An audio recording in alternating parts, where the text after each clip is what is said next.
Ladies and gentlemen, boys and girls, what time is it? It's breakfast time. Nah, it might not be. It's probably lunchtime, or it might be dinner time, depending on what time of the day that you have been woken or have arisen. Either way, I want to welcome you to episode 42 of the Living Splitscreen morning show with your guys, Steel and Pong. Hey, and with that being said, I also want to shout out to the Midweek Mix-Up Collective for sponsoring us and showing us love and allowing us to continuously be us in every facet, in every way, shape, and form. With that being said, a little bit of a behind the scenes and everything. Today, I got some gameplay for Pokemon Arceus. Yes, this is 100% me that was playing it. Yes, I have a lot of things to say about it. Some positive, some negative. We definitely touch on that as we get into the show, because I feel like those things are important. One thing I will let you know up front, I've been having a pretty great time with it. I'm not going to lie to you. But with all things considered, other than that, I've really just been getting it in, I guess, all throughout the week between work and just stuff going on at home. The other thing, too, in case you guys may have not checked it out, definitely check out, and I may end up saying this wrong because I think there's either two ways to say it, and I haven't necessarily looked up the right way, but it's either called Daemon X Machina or Daemon X Machina, whichever one. I believe it's Machina because of it being a Japanese game. Check it out, man. It's on Switch originally. It's also free currently in the Epic Store on PC. So if you're into a anime Armored Core, it's the best way that I could put it to you. Definitely check it out. I put about 3 to 4 hours into it on Friday when it released, and I was having a blast with it. And I was going to actually continue playing it, but right now, Pokemon kind of has its grasp on me. So I definitely want to really fulfill this playthrough. Can't believe you did and this everything, and jump neck deep into this, and because I've just been having a good time, man. I can't believe you did this to me. Hey, man, this it's part of the circle. It's a circle of life. This is no circle of life. How the hell am I supposed to do a show with Pokemon in the background? How? You could do it. You could do it. You can make it happen. The people need to see it. It just released. You told me. I did. That you grabbed some of our freaking amazing extraction footage, and then I show up on Saturday and you've got Pokemon in the background because it just came out. I gotta show it to the people, man. I gotta let people know, because that's actually is going to be a talking point, because it is something that I do want to bring up, because I feel like they did not do this game justice. Y'all be able to see it visually represented. So this is going to be the Steel show. This is going to be the Steel show then. Maybe for the first beginning of the show.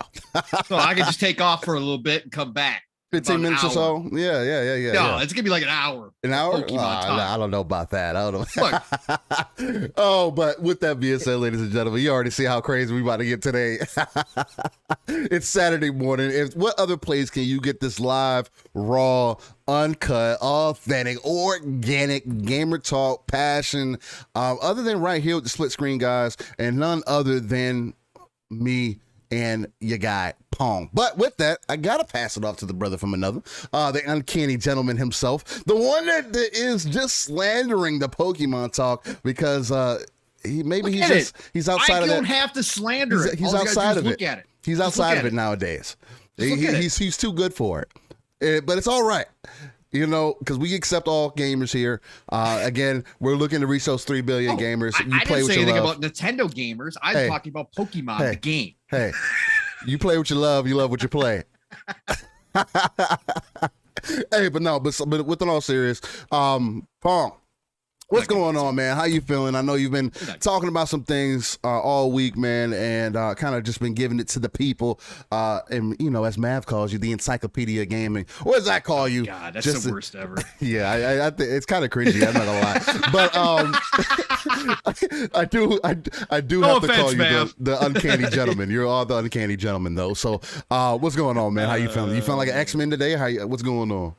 Oh, man, I told you. I had some of the worst sleep ever. I've got my alien abduction t-shirt on because I feel like that's what happened last night. So yeah, I'm in a mood. I am in a mood still. But hey, first of all, like chat, thank you all for being here. Welcome to Living Splitscreen, episode number 42. What? Didn't we do 42 last week? Really? Are we on 42? No, we're on 42. We did 41 last week. See where my mind's at? Well, episode 42. It is great to be here. It is sad. Look, Steel. Okay, so since you flipped the script on me with this Pokemon stuff in the background, blame my brother. I'm gonna look. Production notes. Okay. The guys are gonna get some behind the scenes right here. Steel, I think I came up. You know how it goes, man. When you can't sleep and your mind's rolling, right?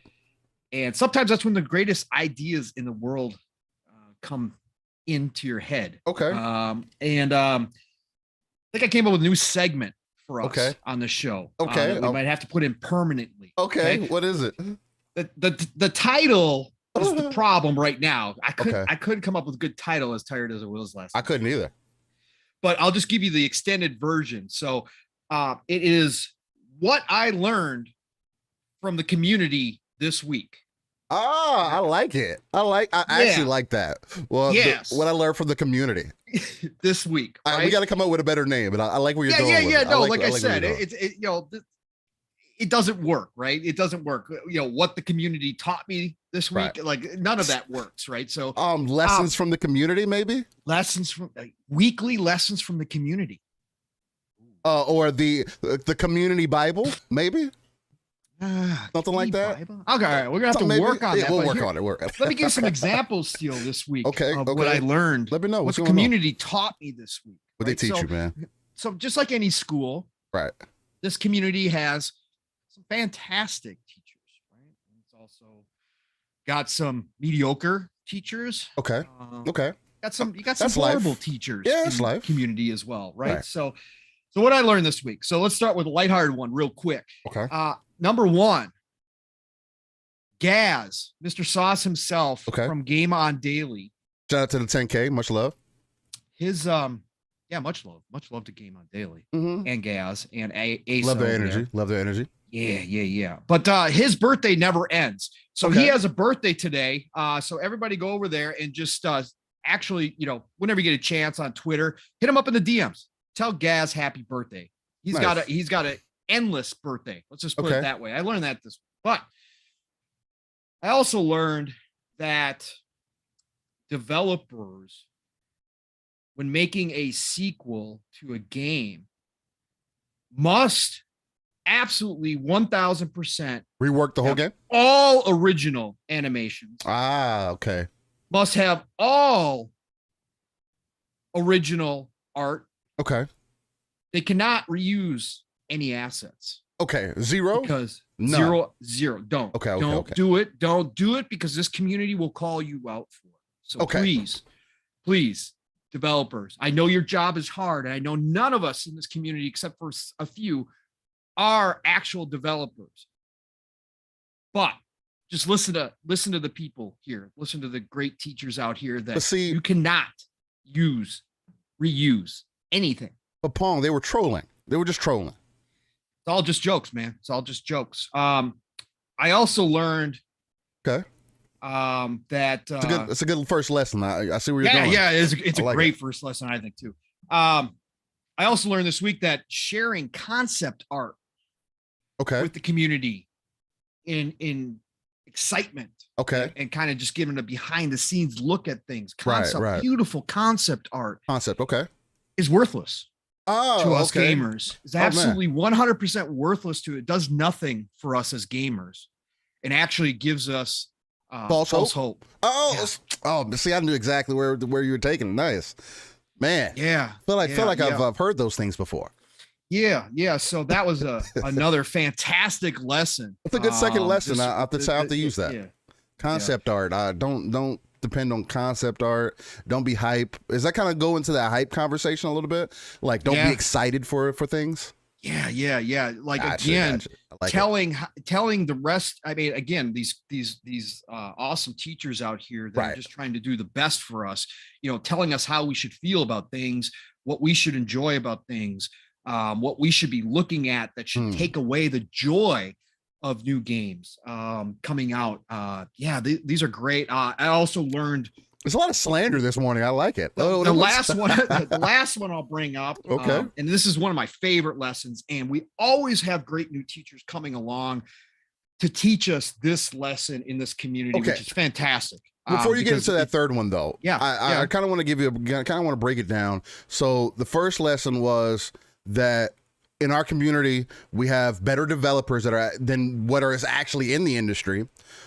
The second lesson was that we shouldn't be excited about concept art or does nothing for us as gamers.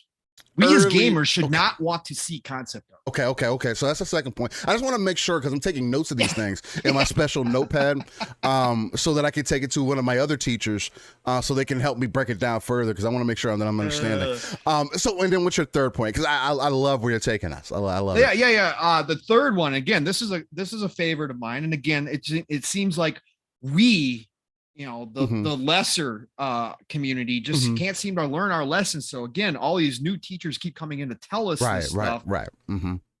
It's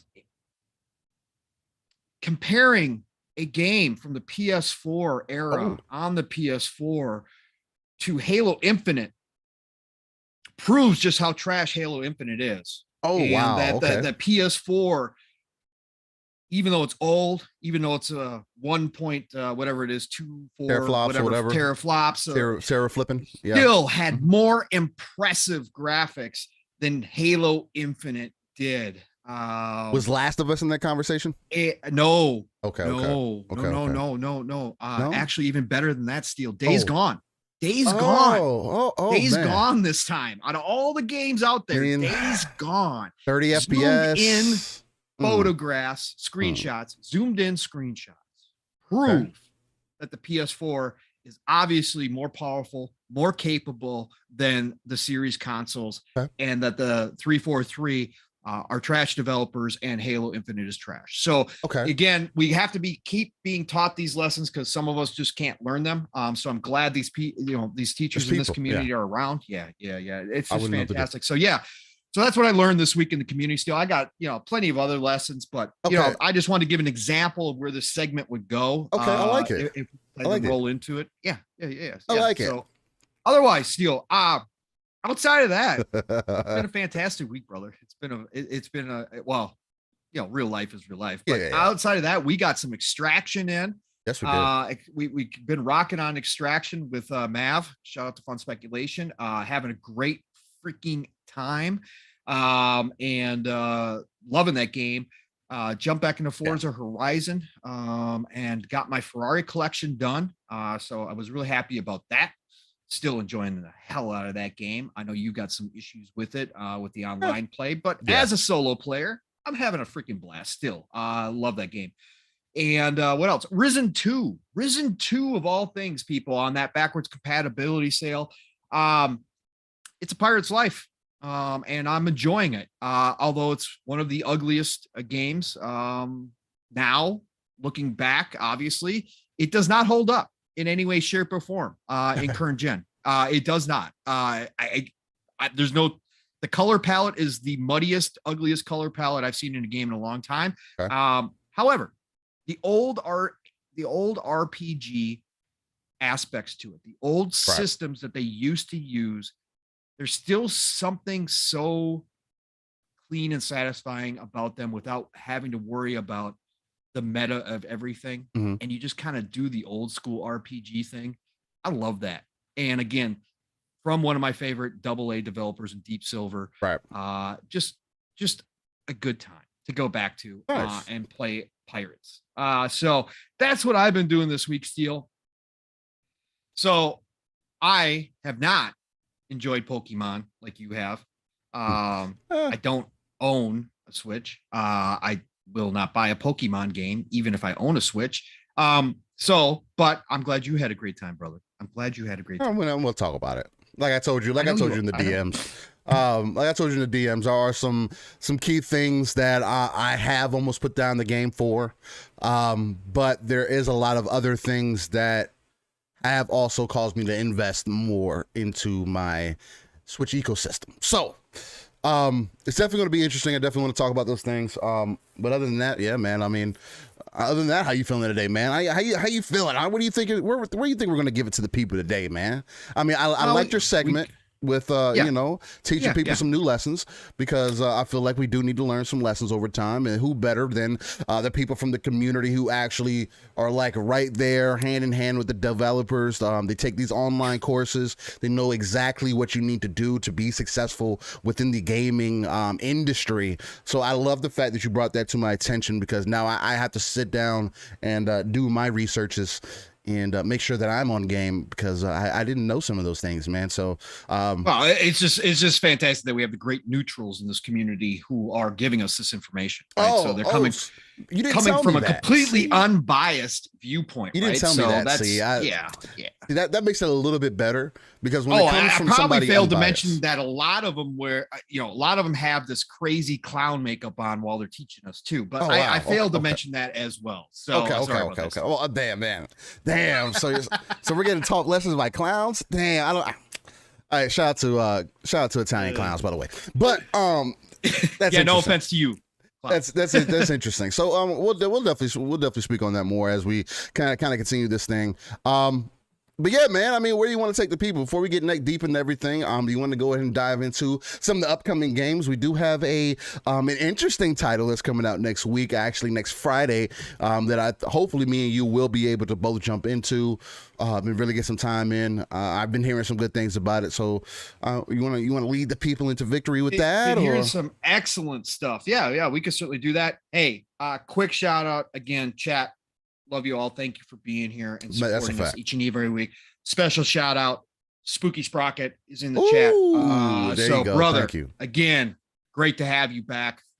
Glad you stuck around, man. And you're here with us. And can't wait till you get back to full health. I know you got a long road, brother, but we're all here for you and we all love you. So it's great to see him back here chatting with people as he used to. So just awesome to have you here. But yeah, we could get down to business on this week coming up in gaming. Are you already set up, or you need me to shout out to some people? Okay. You could shout out some people though. Yeah, we definitely want to do that. Like Pong was saying, definitely shout out to Spooky, man. We've been definitely singing some praises and some energies and everything your way. Hoping that everything was going to go well. Again, definitely glad to see you back here and back in effect, man. Hopefully that road to recovery it's on the shorter spectrum, but overall, take your time, man. We're here for you if you need us. But my Suko, Retro Nerd, Z Black Rider, Hertog Vin. Who else we got in here? Silent Cypher. Who else? And then we also got Fat Boy Horror, Doom Reaper, Nam Omar. What's going on? Rain the Third Eye.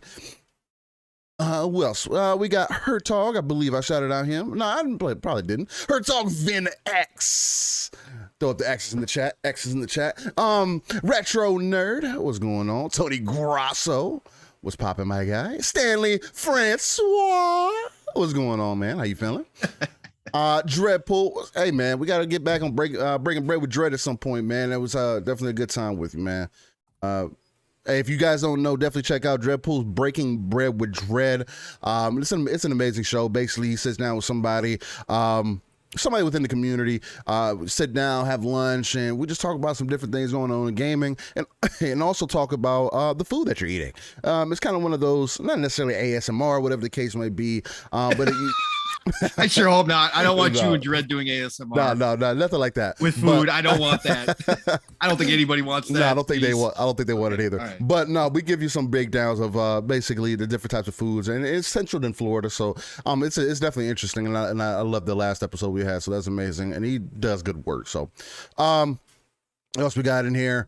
Shout out to Retro Nerd already. Casket Repair. He was actually the first one here. Shout out to you, my guy.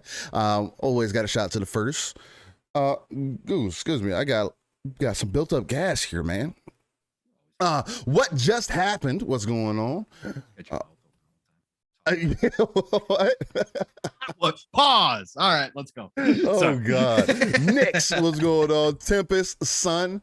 He wrote in the chat, Moody Pong. Hey, he's definitely deserving. I'm definitely in the mood. Hey, you're probably gonna get if there's a get some help segment there. It's probably gonna hit y'all upside the head with it.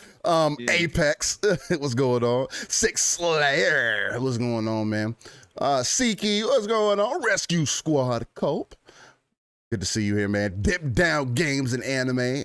Dip it low, bring it up. Anyway, Wandering Dutch, what's going on? The Sly Crow. Popping, my guy. Sly Crow, man, there's one thing I can tell you. He's always keeping you updated about what games he's recently playing. You know, they have those automatic updates or whatever the case might be. I thought about doing something similar like that, but I just don't necessarily care enough because I'm too busy playing games. But shout out to you, man. I always like to see that. Always good to see people playing games versus just talking about them and starting drama and whatever else the case might be. That's what we're here for. Jacob Novick, what's going on? Stuffed Sean. Anybody else, if you didn't hear your name, man, definitely shout us out in the chat. Say, yo, how y'all feeling? Let us know if you liked the intro to the show, whether it was trash or whether it was interesting. Did you like Pong's segment for what he learned through the community or community thoughts or whatever we're going to end up calling that segment? I do like that. Actually, it's very interesting. Let us know how you're feeling. If there's any other updates that you guys got kind of going on. If there's anything that you guys want to talk about as we go through the topics and everything, definitely let us know. I do want to give you guys a little bit of a rundown before we get into the upcoming games of some of the things that we may end up talking about. Some of the things I may end up on a little bit of a Halo rant. Just because I've been seeing people again say Halo is dead. The player base is falling off for Halo. 10-year plan. And it's actually been from some people that I wasn't expecting to see it from, but that's how life goes. But we definitely want to talk about the new Halo mode that's in the works. Supposedly it's codenamed Tatanka, but it's not in a arena or a big team battle kind of thing. It's not a battle royale mode or anything that they're working on. Some people are thinking it might be Warzone. I'm kind of along that same lines, definitely bringing some more PvE into it. Again, for a game like this, you definitely want people to have something else than just the multiplayer itself to be invested in, even though that is a main key point, but something like a horde mode or something could definitely draw in more people, especially casuals and everything. There's a Monster Hunter clone that's out there that's getting worked on by Certain Affinity.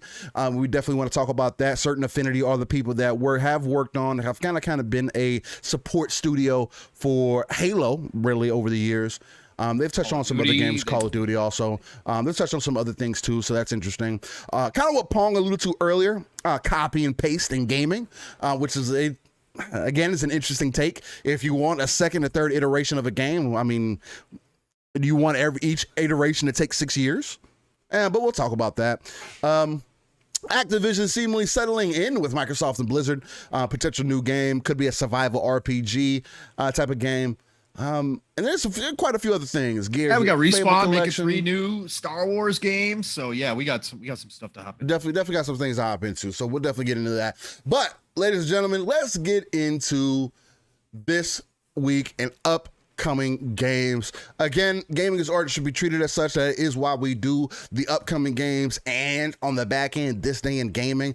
So not only are you informed of what's coming in, but you can also know what has left and what our past and where we have come from. So with that being said, let's get into 2022 video game release schedule.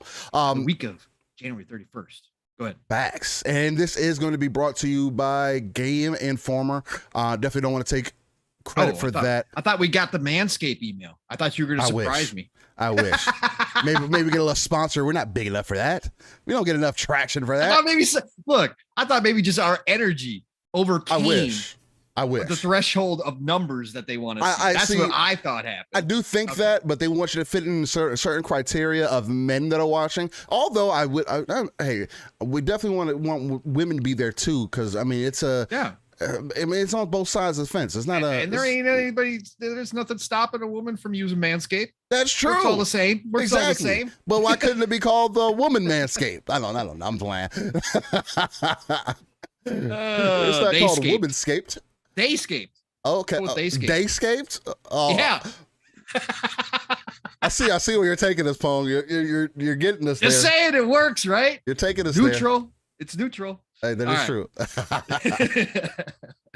All right, let's get it. All right, so this day in gaming, week of the 31st. Shout out to Game Informer. Again, not perfect by any stretch of the imagination.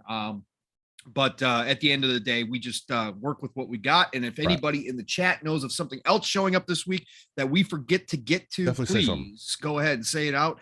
And we will certainly add that to the list. So obviously nothing coming on Monday, the 31st. So we're going to hop right into February 1st. Life is Strange Remastered Collection is finally here. I know a lot of people have been waiting on that.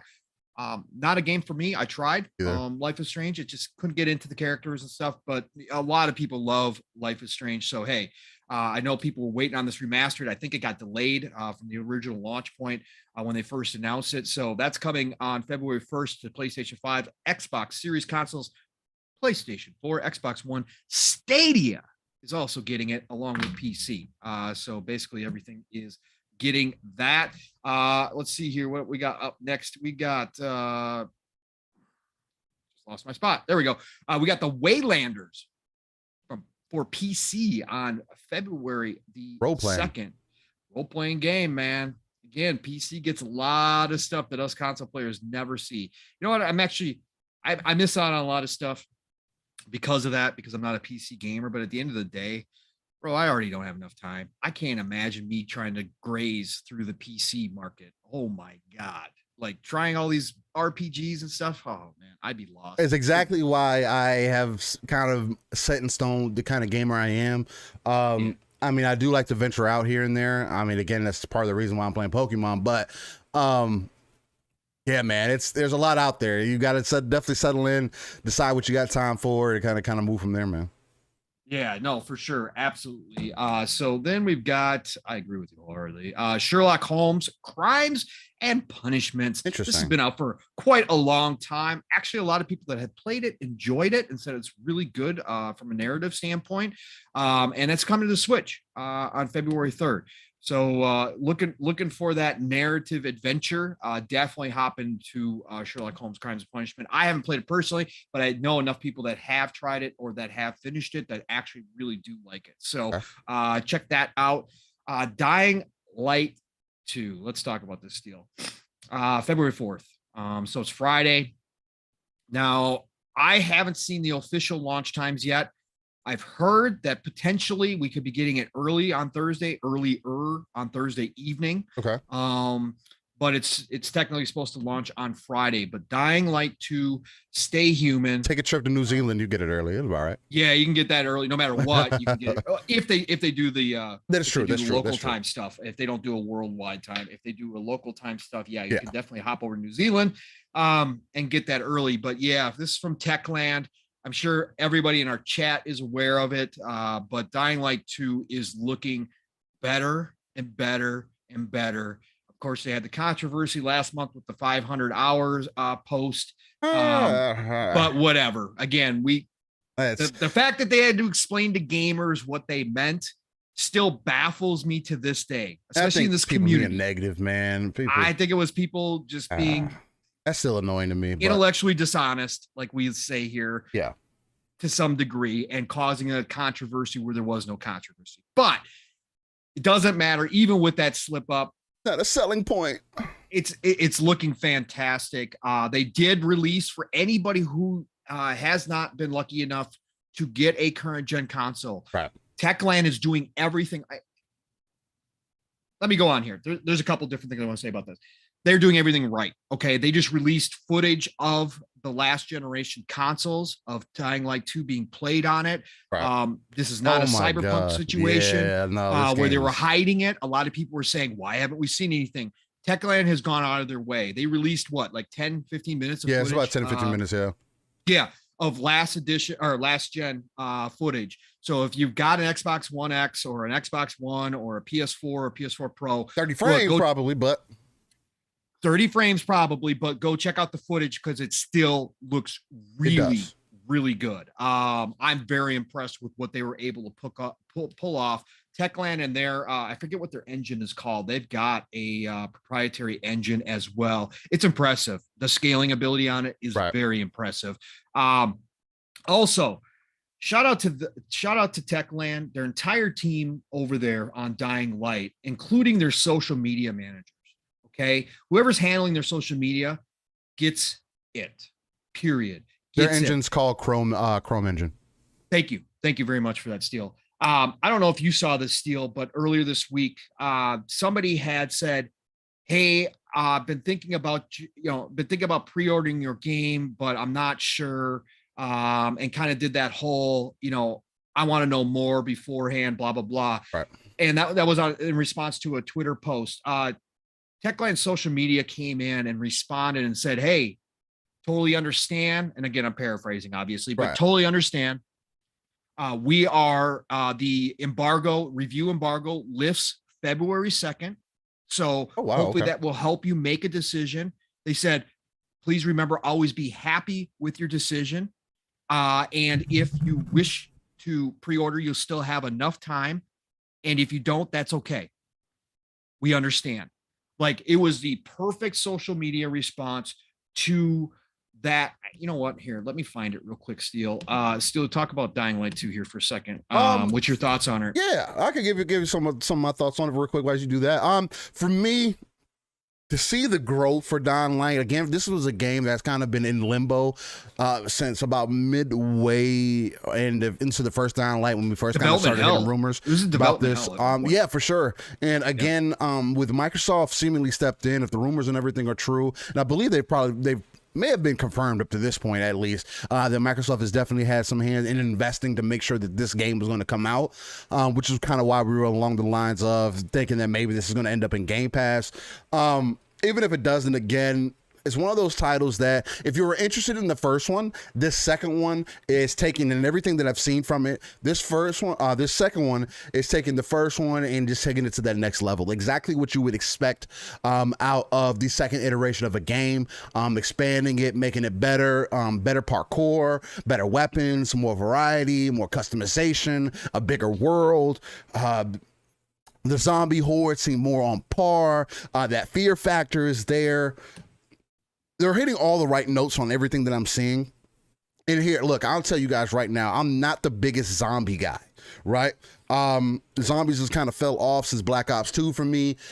And I'm just not into that. I'm one of those guys that I want to see where we could take vampires and werewolves and that whole kind of concept. We were talking about Elder Scrolls Online before, Pong, but one thing that did attract me about Elder Scrolls Online was that concept. I was very interested in that. Hey, can I be a vampire? Hey, well, I want to be a werewolf instead. Oh, I have to go through these steps and I got to go to this mountain and I got to do this ceremony and people have to induct me in and everything else. I thought that was dope stuff. Whereas zombies is just like, oh, I got bit and I'm a zombie now. I've always thought that was lame, even though zombies are kind of more of something that the whole zombie concept has always been more of like a man-made thing, which is I've always thought was interesting. Oh, there's this virus that gets out and everybody becomes the undead, kind of thing, or people rise from the dead or whatever the case may be.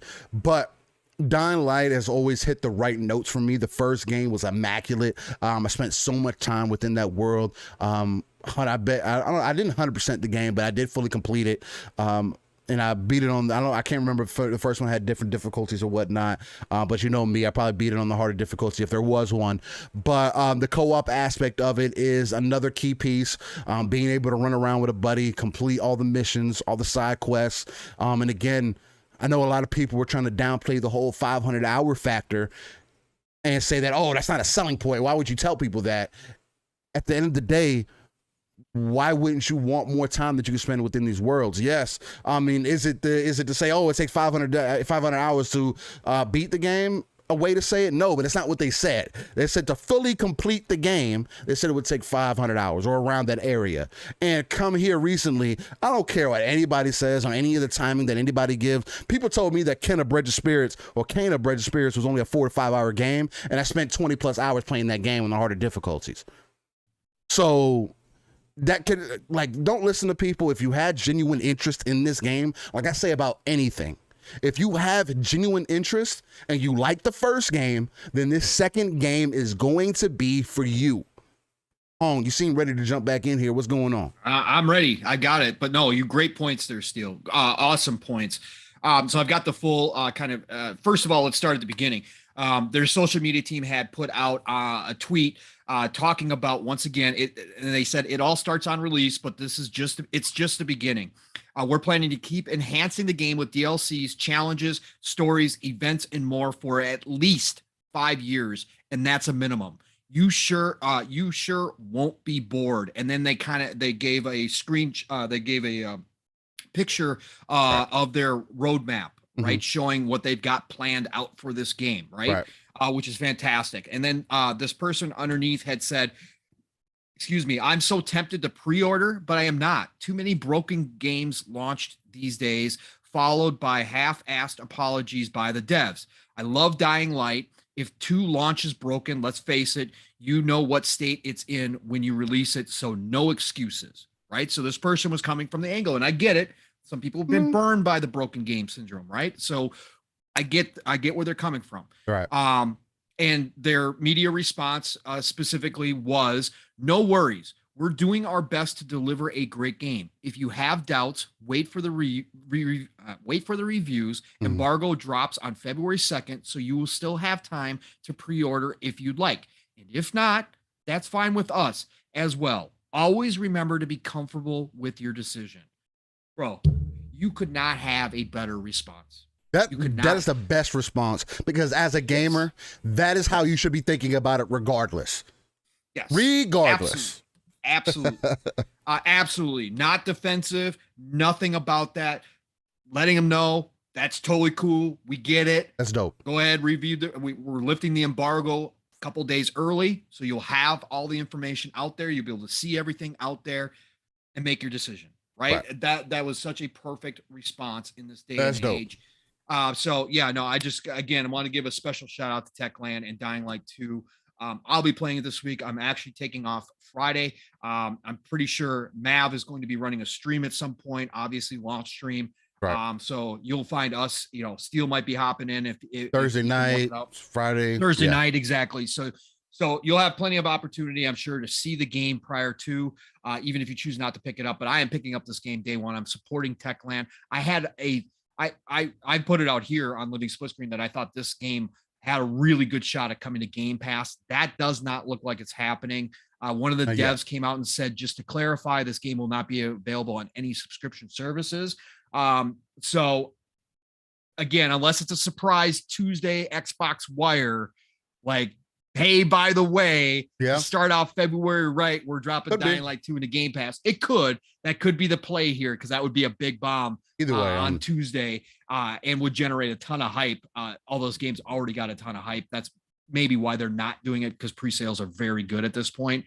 But either way, I'm jumping in day one. I budgeted this one in. I've got it all set aside. I haven't pre-ordered because I have been waiting to see if there is going to be an announcement for Game Pass, but I am going to drop in day one. So I will be there. Steel's going to be there. Mav, Caitlin are going to be there for sure. 100%. So looking forward to Dying Light 2 this week. And again, Techland, from where, like Steel said, that turmoil that game has been through, and it was legitimately in development hell at one point. There was a large part of people in the know who actually thought it was going to turn into vaporware, that we were never going to see this game. To get it to this point, to get it looking looks like fucking good. Not goddamn. I've talked to people behind the scenes who currently have their review copies. To a person, they are saying that the game is freaking good. So I cannot wait for this game. So I'm looking at that, and that's this week in gaming, Steel. Nice. Let's go through this real quick though.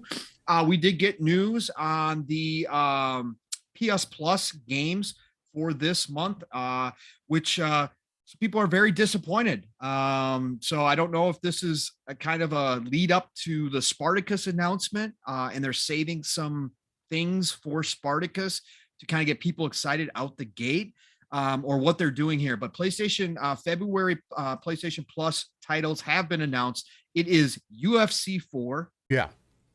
It is the Tiny Tina's Assault on Dragon's Keep, which is fantastic. I'm playing it. I picked it up for like $5 on a sale. It's the standalone DLC, right? So that was part of Borderlands 2, but they made it standalone to kind of get people excited for Tiny Tina, which I already freaking am. I can't wait. But they're dropping that into PS Plus and also Planet Coaster. Okay. So again, I played around with Planet Coaster. It was in Game Pass.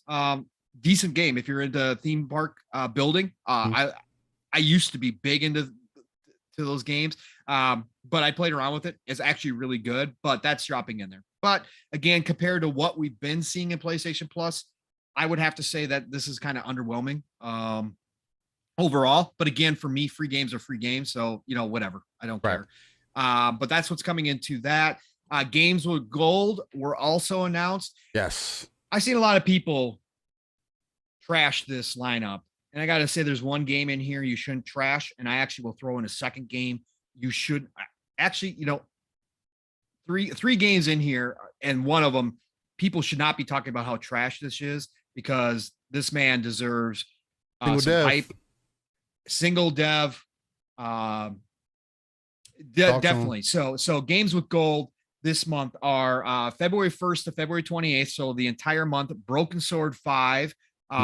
The Serpent's Curse will be available. I've actually played around with that on PlayStation 4.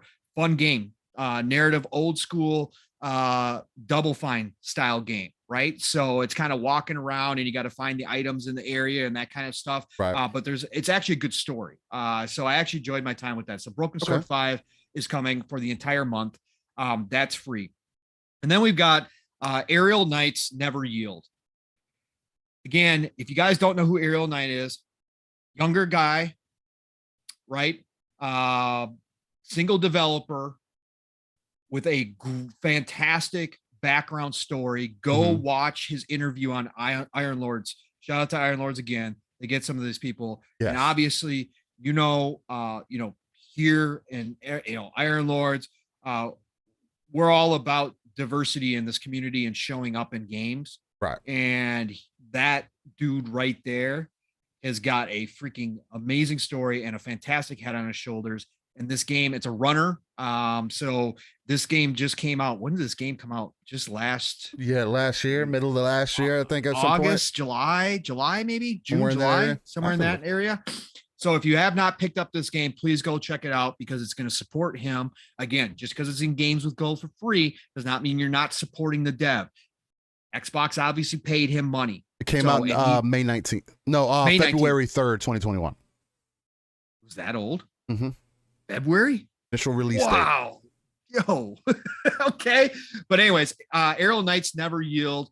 Please go check that out. If you have not already purchased it, download it. Again, he's getting paid by Microsoft. He deserves it. So that is a great game, and it's fantastic. The music in it is absolutely amazing. I can't wait to jump into this, because the style, the music, everything about it. I'm not the biggest runner fan, but I have played them, like Tron Runner and all that kind of stuff. I've played those. So I can't wait to get into this game. I'm definitely going to download it. It's February 16th through March 15th. And then a little lost gem of the Xbox 360 era, Hydrophobia. Again, this isn't AAA. This is one of those games that was unique. It was a unique game that kind of, again, there were so many of them coming out during the 360 era. Right. So many of them got lost. Your singularities, your time shifts, those type games just got lost because there were so many games coming out. We're going to be kind of in that situation this gen as well, I believe. Right. I feel like there's going to be a lot of gems that people just don't have time for. But Hydrophobia is a good game. It's a AA game. Very interesting. Basically, the city is flooding, and there's a whole story to it or whatever else. Right. And you're kind of going through these flooded levels, and you got to, it's a great game. I played a lot of it on 360. I never beat it, of course.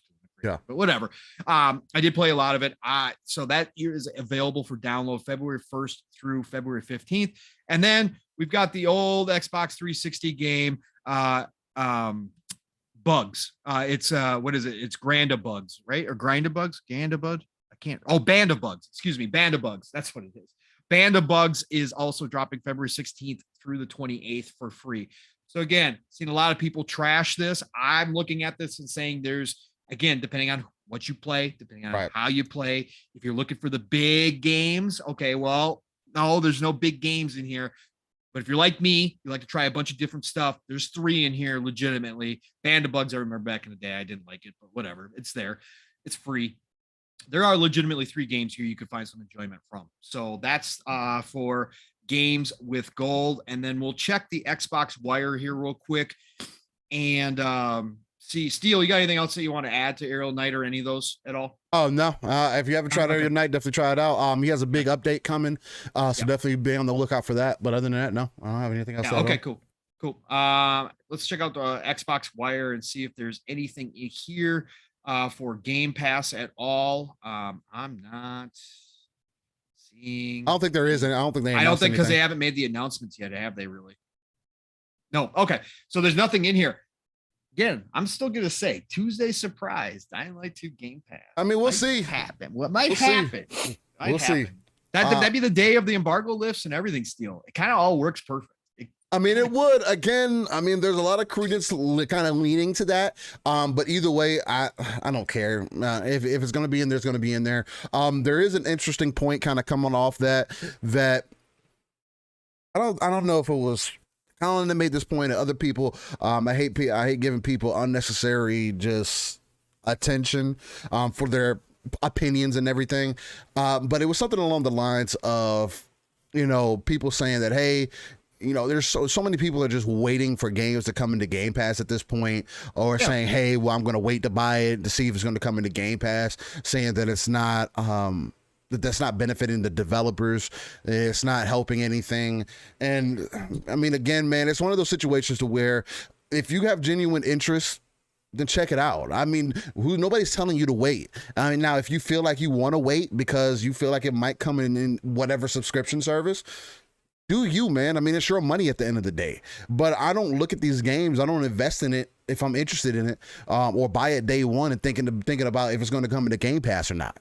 That's not the angle that I take as a gamer for myself. Now, your typical consumer is not going to look at it that way. They're going to see if it's available, and then they're going to buy it. Yes, is it going to be annoying if games kind of start coming out a month or a week or whatever the case may be after you've already purchased the game? Sure.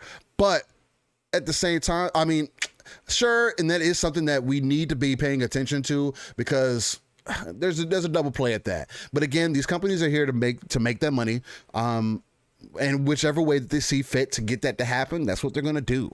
But again, if you're interested in it, don't let nobody else sway you on your opinion or what you need to invest in, or don't even try to sway yourself into thinking that, oh, maybe I should just wait for it.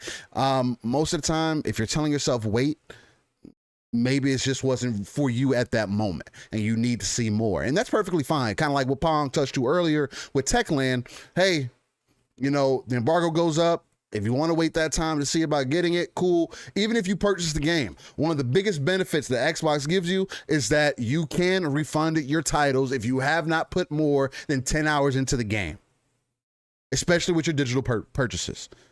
So just keep that in mind and invest where you see fit. That's all I got to say.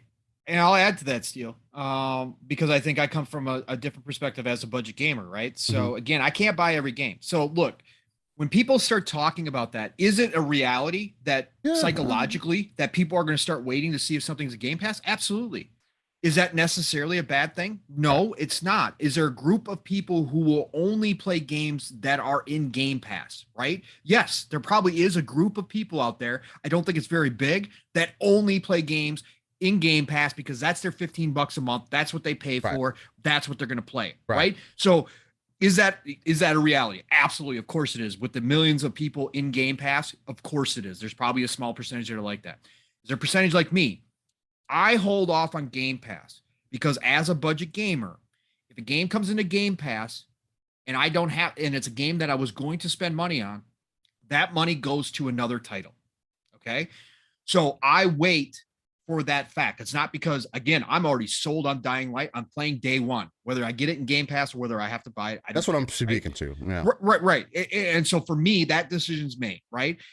And also for me, and I'm not going to speak to everybody because everybody has different feelings about this. Right. I don't get upset when a game drops into Game Pass after I purchase it. Perfect example, Scarlet Nexus. Okay, yeah. I bought Scarlet Nexus flat out. I did too. It's part of my budget. It dropped into Game Pass a few months later. I don't regret it. Was I disappointed because if I had known, could I have waited? Would I have waited? Maybe, but I was so excited for that game, I probably still would have bought it day one. But again, I'm not upset. I get at most I get disappointed because I know I could have used that money towards another game that necessarily wouldn't come into Game Pass, right? And the devs are getting paid no matter what, whether it comes directly from me or whether it's Xbox paying them out through Game Pass. They're getting their money, right? But another dev could have gotten that money from me, right? So that's how I look at it. But again, I don't get upset per se or mad or be like, oh man, I should have waited. No, that's not how I think about it. I'm happy with my purchase and I'm satisfied with my purchase. I still get mad if I buy a game and it doesn't live up to what I thought it would be. And that's I feel different like I wasted my money. That's completely different. I still get mad about that. Right. Yeah. I mean, that makes sense. But again, there's going to be different people that use Game Pass in different ways for different reasons. And again, yes, psychologically, is there a point where we all start saying, hey, is this going to come to Game Pass? What do you think? Yeah. I still don't find that to be a bad thing. It's an anticipation at the end of the day. It's still hype. Now, if you're one of those people that go, it should have been a Game Pass, well, then I can see why you have negative feelings towards it, right? Or somebody who winds up, at the end of the day, the devs are getting paid, whether I buy it, whether Game Pass pays them. So from that standpoint, they're still getting paid. Right. If their pre-sales aren't as high because people are waiting on it for it to be in Game Pass, well, again, I still don't count that as a lost sale. Sure, their initial numbers may not look the best, but again, most people, if they want a game, like you said, Steel, if they really want that game, they're going to buy it. I think the bigger impact on devs right now is the amount of content out there, the amount of games for people to decide from. That's really what's impacting certain devs, because again, games are going to be left by the wayside. Exactly what I was just talking about. There's going to be gems in there that just don't get played because people don't have the time. And because there's so much content coming out and we're just getting started. 2023, 2024 is going to be even more ridiculous. Okay. So that's the only thing I see, is that we're just going to have so much that people just can't fit a certain game in there. Right. And that's where I see it impacting devs more. They get lost in the shuffle. So that's what I'm. No, 100%. And again, I'm right. I'm right there with you. I just wanted to bring up that point, just because I have seen that conversation happening, and I just don't necessarily agree with that. Again, if you're interested, you're going to invest. If you're not interested, then wait. But I'm not going to be mad because I bought it and then it went into Game Pass. I'm not upset that happened with Scarlet Nexus. I'm actually thankful because more people are going to get their eyes on it, which now leads into them being able to make that second game. And then with the rumors of them being able to make the second game more mature. Right. That's an amazing thing.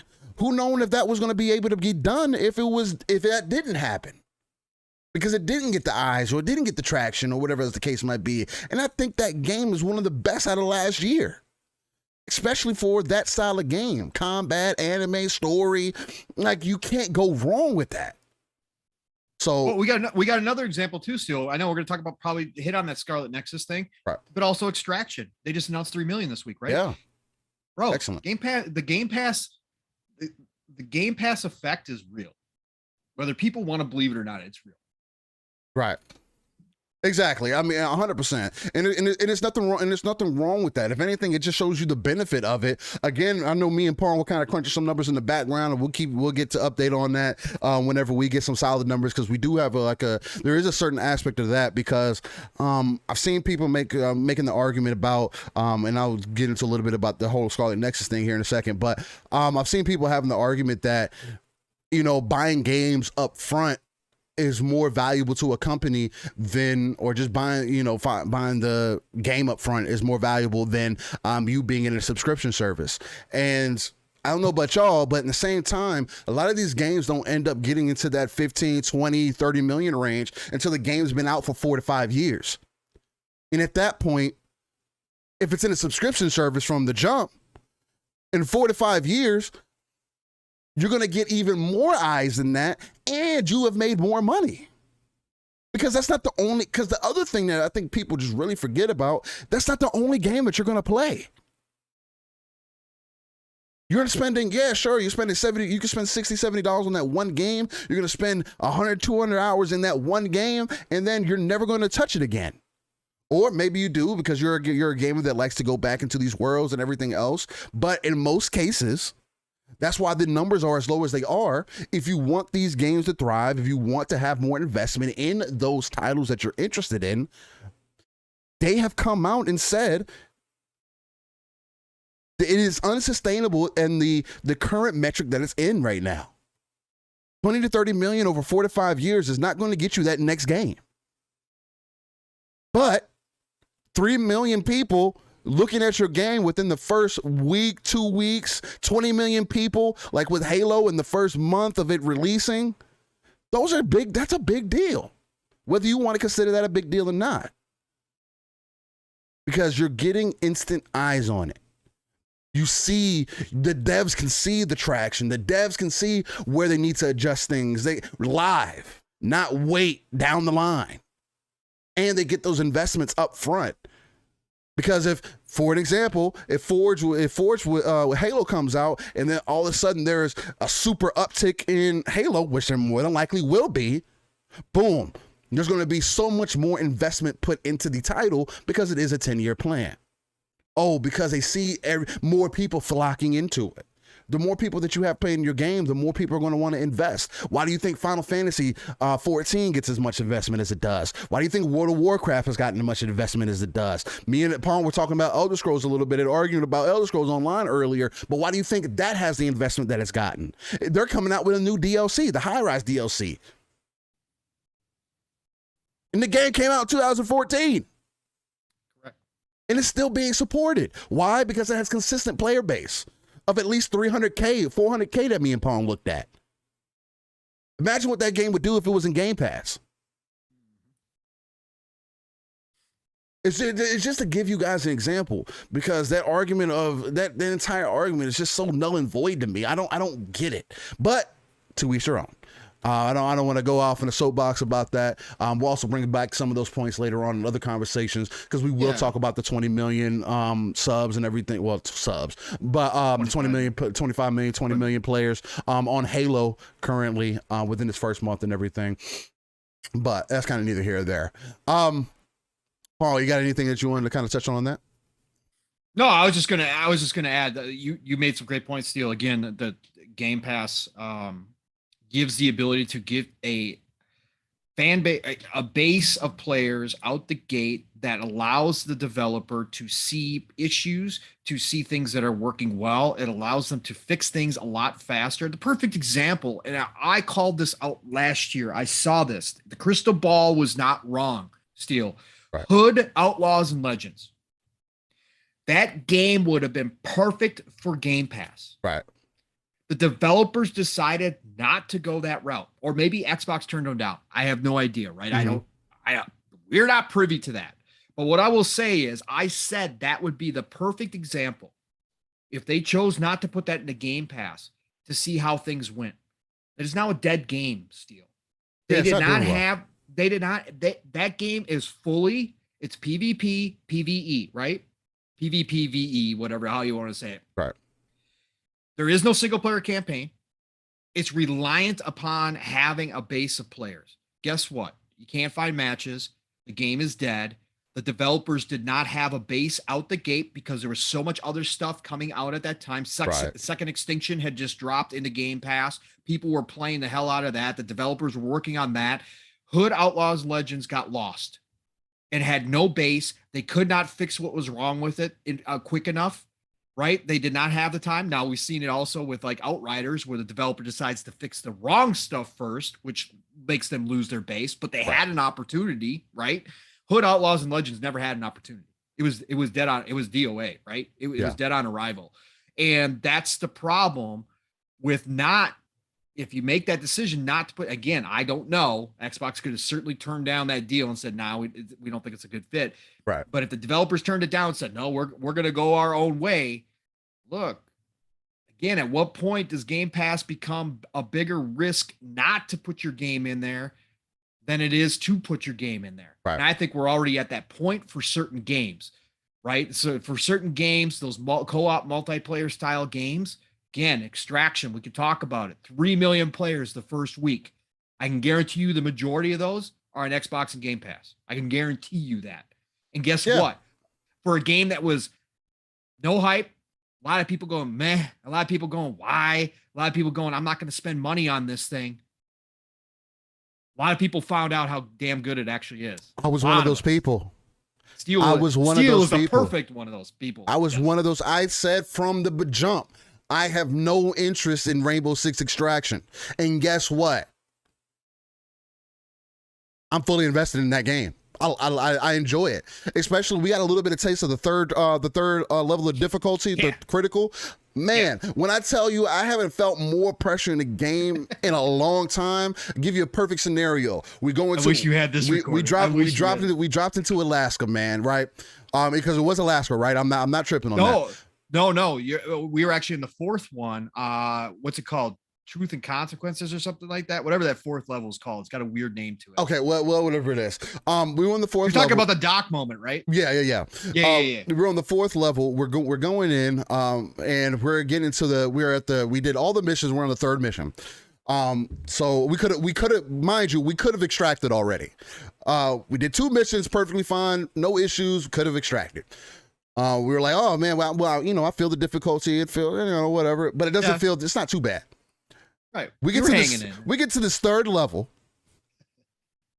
and we walk through the door. We were walking up these steps, and we get into the situation where you know how you walk up the steps, you look around the corner, you're like, damn, there's a lot of enemies there. Yeah. There basically was, not only were there a bunch of enemies, but we were basically set up in a funnel to where we had nowhere else to go. The only place we could go is back into the starting point, the safe zone, which isn't a safe zone anymore once you open that door. And it wasn't just enemies either, Steel. It was nests. There was a bunch of nests. Yes, there was nests, there was tormentors, there was a bunch of different enemies up there.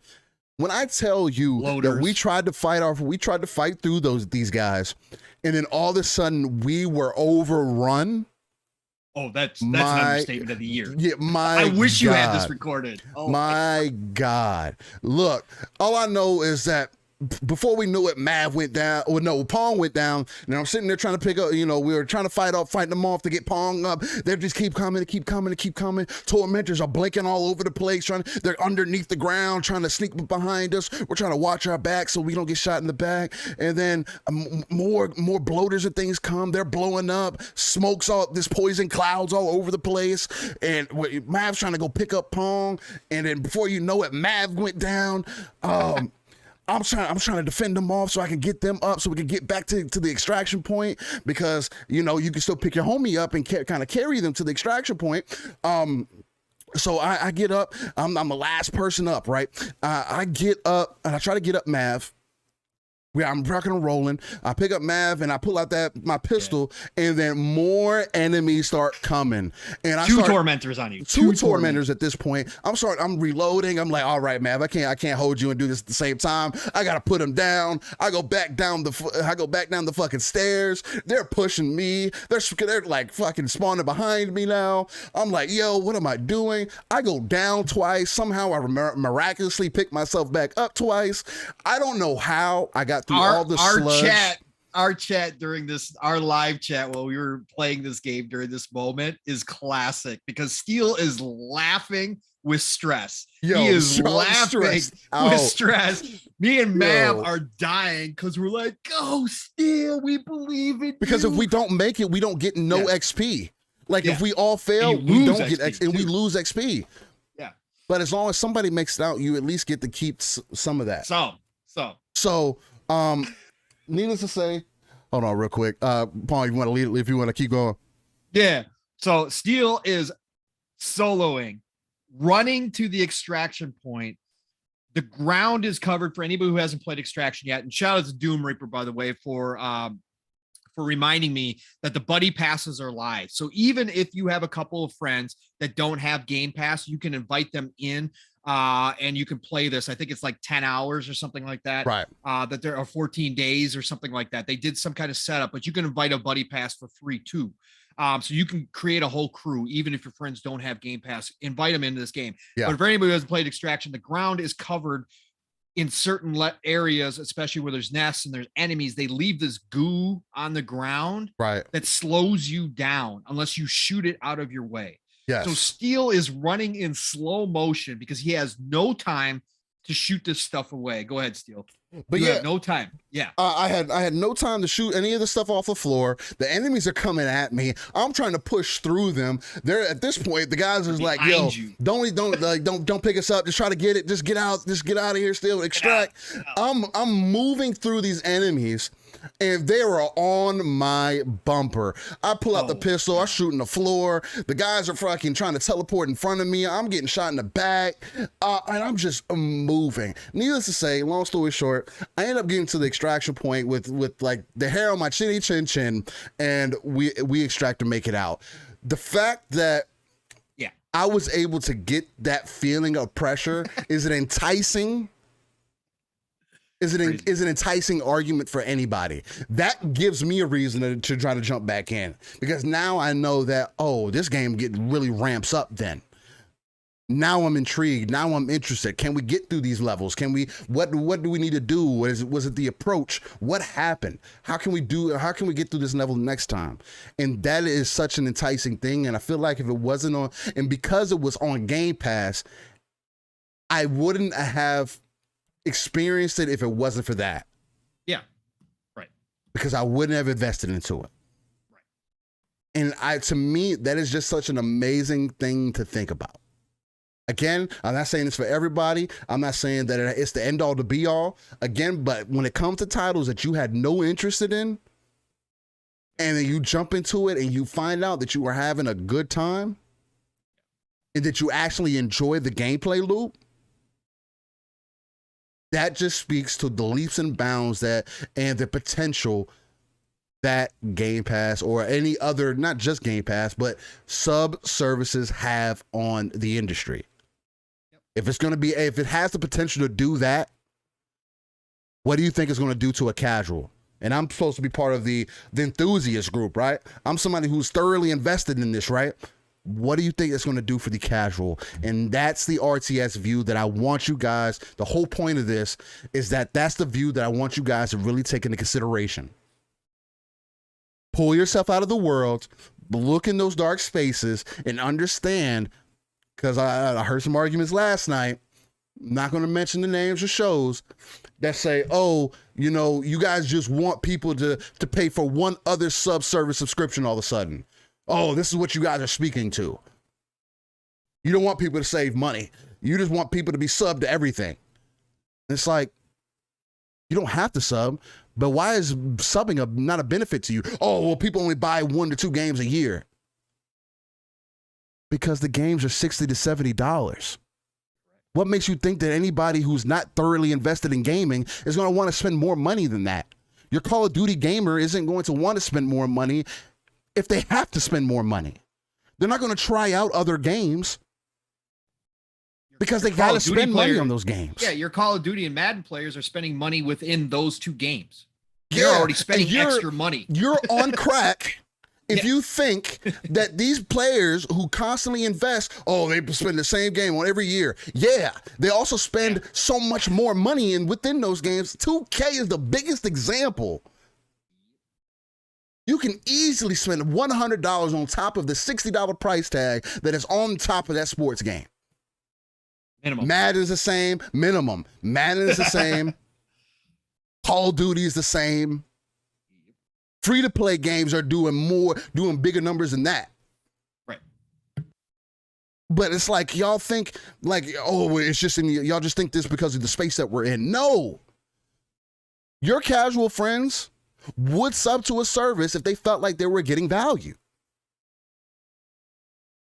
That's just point blank, period. And that's just the perspective that I want people to think about. What do you got on? What do you got on that, Pong? You got no. I was going to say the worst part, Steel. The worst part is Mav and I are stuck in that level. Those characters are MIA. We have to go back to that level. We do to rescue them. We'll get them. We'll get them. We'll get them. We'll get them. No, great points, Steel. Great points. Again, we will beat this Game Pass drum. I will beat. Hey, if Spartacus comes out and Sony does it right and it's a great value, I will beat the drum for Spartacus. Yeah, absolutely. I believe in subscription services. Again, I come from a different viewpoint. If it's not for you, you don't have to sub. You still have the option. You to can buy the game full price. It does not matter. That's the difference between Game Pass and Spartacus, Netflix, right? You have the option to buy your games and you never have to sub to it if you don't think it's right for you, or if you feel in your true heart of hearts that somehow is damaging the game industry. Right. You never have to sub ever. Look, we got one of the biggest holdouts in chat. Noof dropped in here. He held out forever. He was on that train. He's a physical game guy. He buys his games physically. He held out on Game Pass for a very long time. Mm-hmm. Right. But then real life happened. And Noof has said this. This is like, he said it on his show. Real life happens. And you start looking at that value of Game Pass fitting into your budget. And you go, dang, man. Let me give it a shot. Yeah, let me give it a shot. You know, and maybe Noof decides one day, hey, I'm not playing enough games in Game Pass to continue to see that value. Now that I've tried it out, that's cool. Hop out, sub out. You don't have to. You don't have to keep subbing. It's just like Netflix. People do that with Netflix. Hey, great new show comes out. They only want 1 or 2 shows. Ozark, the new season comes out. Everybody hops in, right? And then they are disciplined enough to say, I'm really not interested in anything else Netflix is providing. I'm shutting off my sub. You can do that as well. There's so many different options. Again, what Steele and I are trying to say is these people that constantly try to downplay or to say that Game Pass is not it, that is ruining this industry, are not telling the whole story, either to themselves or to the people that they're trying to say all this nonsense to. They're not giving the full picture. Like Steele said, the RTS view, that satellite view of looking at everything, there's a lot more to it than just, you're renting games. Look, yeah, some games I am just renting and some games I'm cool with just renting. Right. There's been plenty of games that I have rented, quote unquote rented, and then when they were leaving Game Pass, I picked them up and purchased them because I wanted them. So not only did Game Pass pay that developer while it was in Game Pass, they also got a sale, and I'm not alone in that. They also got a sale out of it. They actually got double paid. Yep. Okay. So again, that nonsense has got to stop. Again, PlayStation is going to do their own service. So hopefully, again, I thought 2022 was a year we'd get past some of this garbage, but it's not. Right. It's not. But hopefully when PlayStation brings their own service and everybody starts subbing to that service because it's Sony and it's PlayStation, hopefully those narratives start dropping away. I know the goalposts are going to move. I know they're going to come up with some other way to say the Game Pass is different, that Spartacus is better because, look, whatever. But at the end of the day, it's all about personal choice. Right. We're not forced into anything, just like the developers are not forced into these subscription services in any way, shape, or form at all. So, and to give you guys perspective, check out these numbers. And these are the most recent numbers, since we're at this point, we're talking about value and everything. And Pong, correct me if I'm wrong, please. Microsoft gaming revenue has increased 33% year over year in fiscal 2021, adding $3.8 billion to the company's top line. This outpaced the company's overall revenue growth of 18% for the year to $168.1 billion. Gaming is healthier than it's ever been. And when the numbers for Sony come out, best believe they're probably going to be this or better. Yeah, and to get specific, gaming revenue was up 8%. Xbox content and services grew 10% year over year. Awesome. That was first party and Game Pass. They actually offset what was declined by the third party. Right. So Battlefield, Call of Duty, etc., not selling as well because of reasons, right? Call of Duty's got reasons, Right. Battlefield's got reasons. Right. Those big third-party titles not selling as well, and yet Game Pass and first-party titles, Halo, Forza Horizon 5, etc., made up for it, and actually the services grew 10% year over year. And you have to remember that this is versus a pandemic year where gaming was up extreme amounts because of the pandemic. These numbers are still growing despite the pandemic is still here. People are staying invested.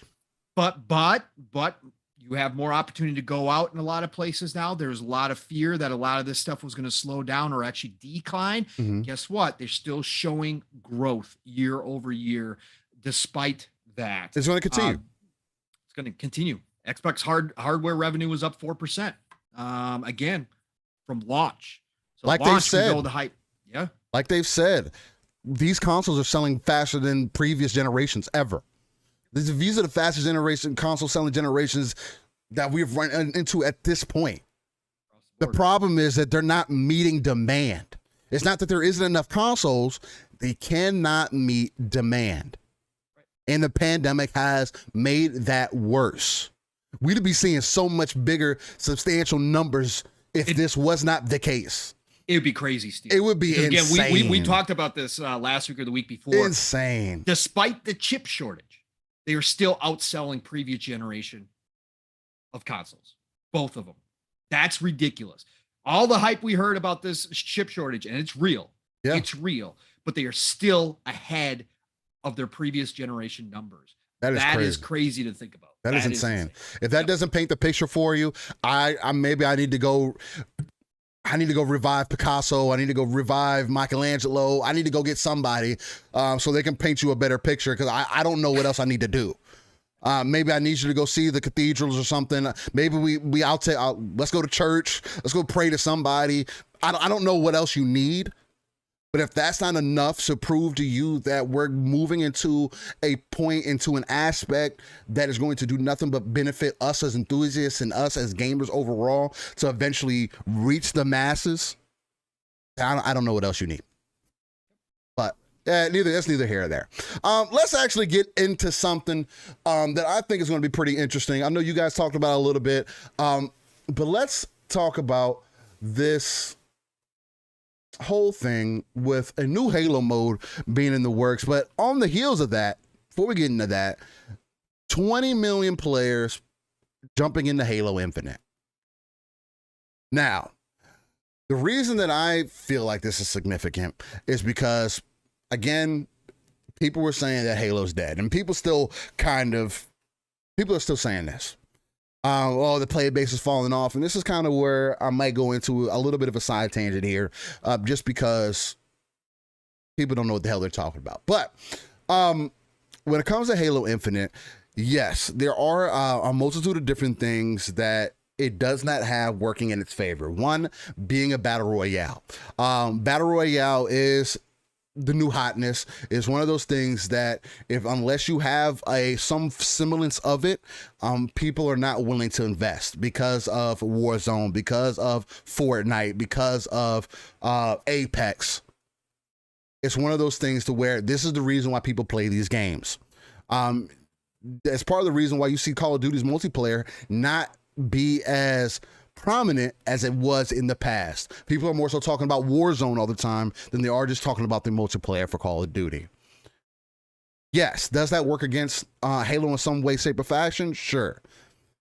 But just like anything else, Halo does not necessarily need it, but at the same time, it's still getting decent amount of traction, or I'm not even going to say decent, an excellent amount of traction for a game that people said needed to die. We've had enough of Halo. They need to move on. We need to do something different, whatever the case might be. And I'm seeing this argument go around that, the player base is dying. Nobody wants to play Halo anymore. And it's like, look, we live in a world to where it's not the past.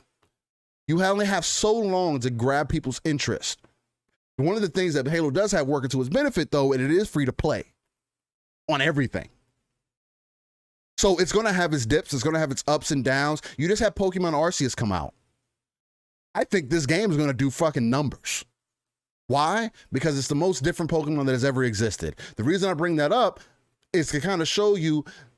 Now, then we have Dying Light 2. Then we have Elden Ring. Then there's other games that are right off Horizon Forbidden West. There's other games that are around the corner that unless you are invested in a title, it's multiplayer like Halo, then you are probably going to jump in and try other things. There's so many more games that are coming out to us on a month-to-month basis, on a few months basis, that you only have so much time to grab people's attention. And it's unfortunate, but at the same time, it doesn't mean that Halo's dead. It just means that 343 does need to work on some things to help keep people invested. And I think that's part of the reason that they're looking to do another Halo mode, because you have to have something else outside of multiplayer until you get Forge to come out.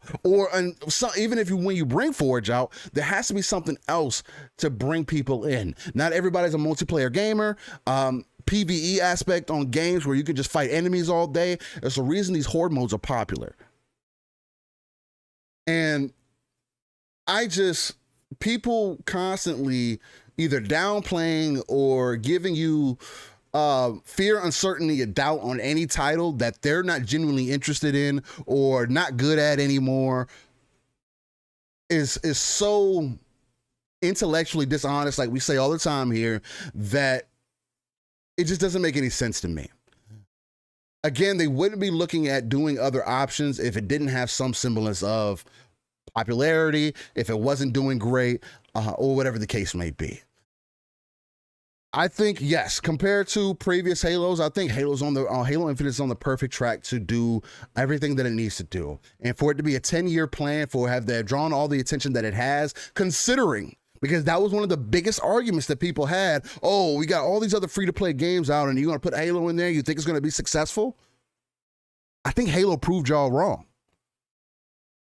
It is successful. It did do numbers, and it is continually doing great. No, that is an Apex. That was a new hotness at the time. I've seen people make the comparison. Oh, well, if Apex did 50 million in its first week, or whatever the case might be, or first month, whatever the people were saying. Halo's just not that great anymore. It's not Apex. Apex is also a brand new IP from the developers that make Titanfall, from Respawn. So, of course, and it's a battle royale game. Again, fitting within that mantra that has already kind of existed in the multiplayer space that we're in right now because of Fortnite, because of PUBG. So the fact that Halo's doing as well as it is, although it needs work, although there is more content coming, to speak leaps and bounds over anything else that could be said, in my personal opinion. I'm still, yes, have I stopped playing Halo? Yeah, because I'm playing other games. Because of time. I can't just sit here and play Halo all day. You know what I mean? Like, it's not a possibility for me. And then there are other games, because of how I have developed as a gamer. I've been a multiplayer gamer for such a long time. So now when there's other games that interest me, because it's always based off my interest, not nobody else's, then I will try to jump into those titles. Try them out for a bit. I maxed out the season pass. Y'all were complaining about that. Oh, we're leveling up too quick. Yeah, if we were in a 90-day cycle for a season pass, I think we're in the perfect spot now. So I completely understand the argument for that. But there are other people who may not play the game as hard as I do, who are still level 50, level 60 in their season pass. Just to kind of give you that aspect. So I don't have a reason to have to go back, other than me just wanting to keep playing. And I will continuously do that because I enjoy the game. It's not a chore for me. I don't have to stay invested into it. And I feel like people get lost in that. Because you're not playing it all day, it's dead all of a sudden. No, there's other games to play. It's not Halo's fault. That's not 343's fault. Look at the world that we're living in. You can't just spend your life in one game like I used to back in the day. My life was Gears of War and Halo. for a long time, for thousands of hours. Now, that's not necessarily the case. One, yes, because I'm older. Two, it's just not the ecosystem that we live in. And 9 times out of 10, these kids are playing free-to-play games anyway. Fortnites and all the other Roblox and Minecraft and whatever else the case may be. Just because Halo isn't doing what you want Halo to do or what you feel like it should do, 20 million players in a month is not a fail. It takes single-player games 4 years to hit 20 million players. If you want to use the copy sold metric. 4 to 5 years. Spider-Man, God of War, Uncharted, if you want to throw it in that. These games take so much longer to get to this point, and people are downplaying a game that has had 20 million players in its first month just because it didn't do as well as a previous game or the new hotness. Because it came in at a time to where battle royales were blowing up. Sorry that Halo didn't ride that same hype train for you. That doesn't mean that the game is dead or it's not successful or it's not doing well. Again, if the game's not for you, like Pong says all the time, play what you love and love what you play. I'm not thinking about whether Halo's doing well. I'm thinking about what are they going to do to make sure that they keep people invested? Yes. What are they going to do to help develop and grow the game? Yes. What is Forge going to look like? Because once you get the community involved, whether y'all want to believe it or not, once they drop co-op and Forge, the game's going to be completely different 6 months. By the end of the year, it's going to be a completely different game. So whether you, and it's like that for so many multiplayer games. Yeah, you can't name me one multiplayer game that was better on release than it was a year later. Not one. Why? Because these things grow. That's the point. All these devs are working up for so long up to this point, 4, 5, 6 years on a game to release it and then work on everything else on the back end. I don't think that Halo's one of those games that you could say that, oh, it came out broken on release, it's missing all this other BS. No, that's personal opinion. And again, it's the only game in the industry that has this stigma on it. The only one. No other game we speak of on to this way. None. Call of Duty would be the next one that I can think of offhand. Single player, multiplayer wise. And even that's kind of give and take, because let's be honest, most people play Call of Duty for multiplayer. Campaign's nice. Campaign is great. But Halo's the only game that has to have everything on point, nail on the head, day one, or it's just going to be a dead game. And again, y'all have to stop giving out fear, uncertainty, and doubt. It's completely unnecessary. If you're checked out because you're just not interested in it anymore, say that. Instead of giving people, it's stupid. I don't get it anymore. They don't have they're missing content, so I don't want to play it anymore. Oh, the cheaters.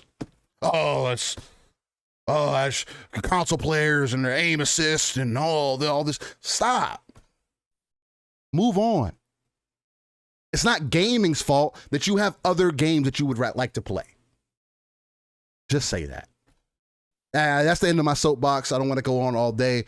Pong, how do you feel about Halo hitting 20 million and then also within a month? And then also with there being a new Halo mode in the works, does that kind of lead credence to the fact they're looking to put more content in the game? Is it going to be something that they use to kind of quell their players or the player base, I should say, until the release of this? Or is this going to be something that's more so just kind of down the line? What are you thinking about this whole situation? 20 million is impressive. I mean, which way you want to dice it, slice it. It's impressive. We all knew it was coming. Anybody who's listened to us, I said that the King was returning, and this is a casual Halo fan. I said the King was returning, and it has returned, not without its bumps. but any game is going to have its bumps. At the end of the day, we know this. This is how things work, especially nowadays, right? There is something to be said that people have more selection still now than they ever have previously, which we've talked about. That this isn't the Halo 2 days, the Halo 3 days where it was the be all end all of everything. Sure, for a large group of fans, it certainly is. But now people can jump off and go do something else. And there's plenty of options out there. So this is going to be that's why they went to this model. That's why they went to the free to play model. They understand the landscape is not the same as it once was. That's why they're calling this Halo Infinite, and they supposedly have a 10-year plan. Again, we'll have to wait and see if that actually comes to fruition or not. But what they are saying by doing the free to play, by saying Halo Infinite is going to evolve and grow, is they are saying they're going to continuously look at the situation, adjust what needs to be adjusted, introduce new things. Right. Again, old things as well. Like you said, co-op and Forge are on the way, which are expectations that a lot of us had out the gate for this game, but unfortunately didn't make the cut at launch. But they're going to bring those things in. And then, looking at other ways to play Halo. If they're going to introduce, I'm not a BR player. I'm not a battle royale player. It holds zero interest for me in most cases. Now, I've dabbled here and there. But you're right, Steel. For a lot of younger gamers, that is the mode, right? That is the only mode. Like, there are literally younger gamers who won't go in and play straight up Slayer matches because that's not their style. They won't go play regular Call of Duty multiplayer because they want to play Warzone nonstop. That's the way the world is. So if they introduce a battle royale, I'm not against it. I always said that Halo doesn't need one per se. I think Halo could survive without it. However, if they are looking at bringing a battle royale style mode or a horde style mode, more power to them. Right. Again, just one more way to play for people. But 20 million first month is huge. And this nonsense of people saying, well, it's free to play. Of course, it's going to hit 20 million. Well, no. We've seen free to play games come out and fail. Ubisoft just canceled Hyperscape after 2 years. Look, that's not a guaranteed success. Yeah, you attach Halo to it, of course. But again, with all the other options to play out there, if this Halo was not good, if the multiplayer was broken, I know there's complaints out there, but if it was broken, people would move on in droves. We would never have hit 20 million. Word would have been on the street that was absolutely terrible and don't play this game. It would never have hit 20 million. Let me point this out too. All you people were saying, well, free to play, it's free to play. Of course, it's going to have 20 million. Well, guess what? It was also number 2 in NPD. Yeah, exactly. Thank you. It's not the only number reason. 2. It was also number 2 in NPD in December. The only one that went ahead of it, of course, was Call of Duty Vanguard. Okay. So don't tell me that it's just all free to play. This thing's still selling extremely well. Right.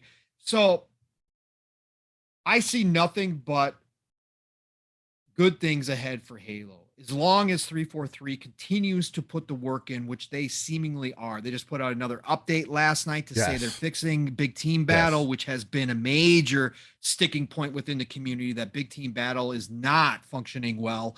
And they come out. It's been a Friday deal now. Friday nights, for people who don't know, they've been updating the Halo Waypoint and then tweeting it out.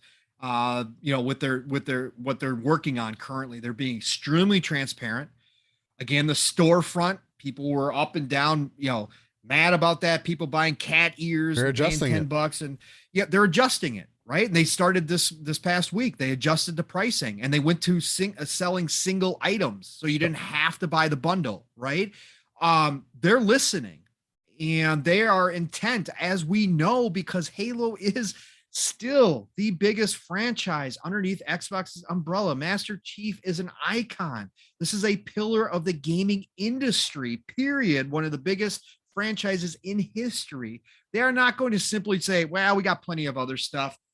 Yeah, Halo, if it goes, it goes. If it doesn't, it does. No, that's why they delayed it for a year, despite needing that at launch. They delayed it for a year. They took one of the most courageous stands I've seen in gaming, in the gaming industry, by delaying one of the biggest franchises for an entire year to make sure that they got at least the parts that they were focused on right.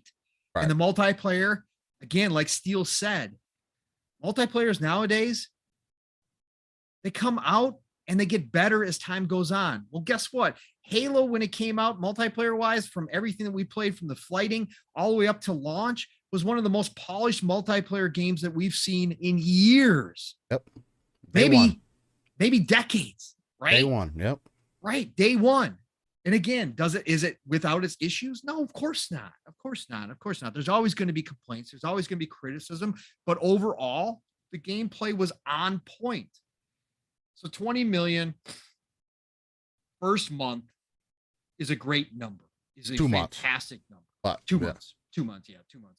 It's a fantastic number, and something that 343 should hang their hat on. And they're not done. No. They're going to continue to expand this. They're going to continue to give us more content. And the great part about Halo, the great part is because they've set it up this way, it's constantly going to be in people's minds because updates are going to come out. They're going to drop new stuff. They're going to drop new maps. They're going to drop co-op. They're going to drop forward. They're constantly going to be in the news, and people are going to go, oh, let me jump back into this again. That's the other fantastic part about games nowadays. So yeah, there's a lot more competition out there. Sure, there's groups of people who only play Apex, right? Only play Call of Duty. Yeah, you've got those people, right? But the majority will hop back in and out of games. And Halo's constantly going to be there for them to hop back into when something new drops. And guess what? One of these DLCs, one of these map packs that they're going to drop on us, or maybe this mode that they're working on, right, with certain Affinity, is the one that hits really big. And then all of a sudden you've got more people jumping back into it. And then you've got new people jumping back into it. This is a living thing. This isn't a finished product by any stretch of the imagination.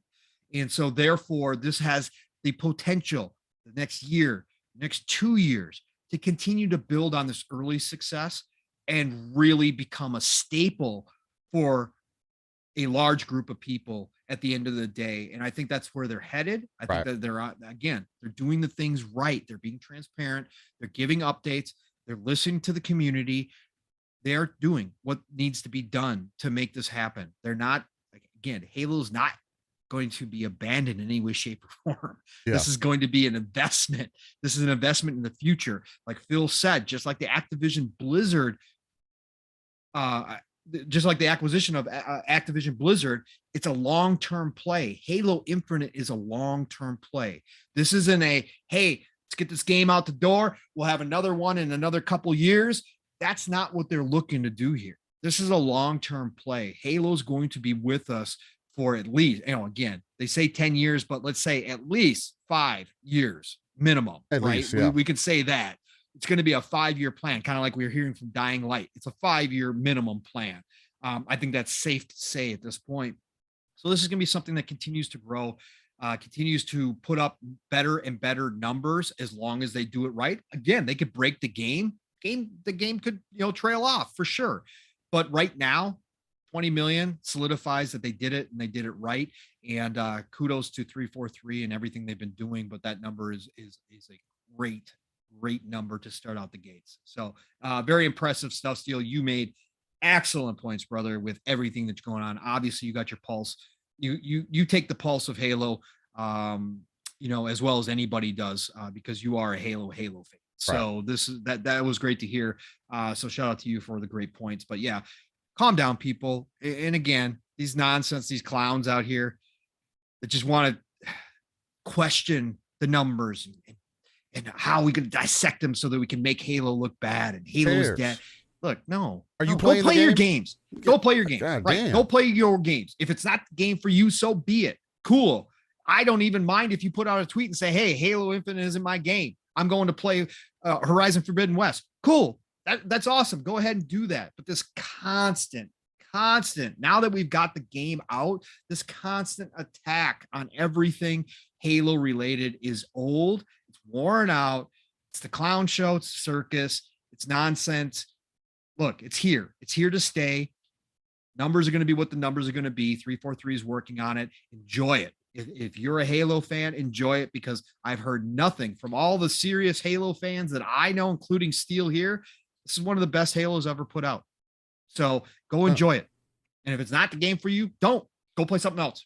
Stop. You don't need to dissect the numbers. It's not of your concern at all. Who cares? You're not getting right. You're not getting paid by the numbers. Who cares what the numbers say exactly? Who cares how many people bought the hard copy? How many people bought it digitally? Who's playing it for free? Who cares? Is the game doing well? It just shows you're threatened. It shows you're threatened by something, and that's weird. You're threatened by a video game, and that's just really not only that, but it also shows that you just maybe aren't as interested in the game as you used to be, and that's okay. People grow out of things all the time. Just because I used to play with Power Ranger action figures back in the day doesn't mean I'm still playing with Power Ranger action figures today. I don't care. I know you're in those Power Ranger. I know you're in those forums though, complaining about Power Rangers. I am knee deep in this day. Knee deep, questioning what their sales numbers are really like. Yeah, now instead of buying action figures, I'm fucking building them from nothing.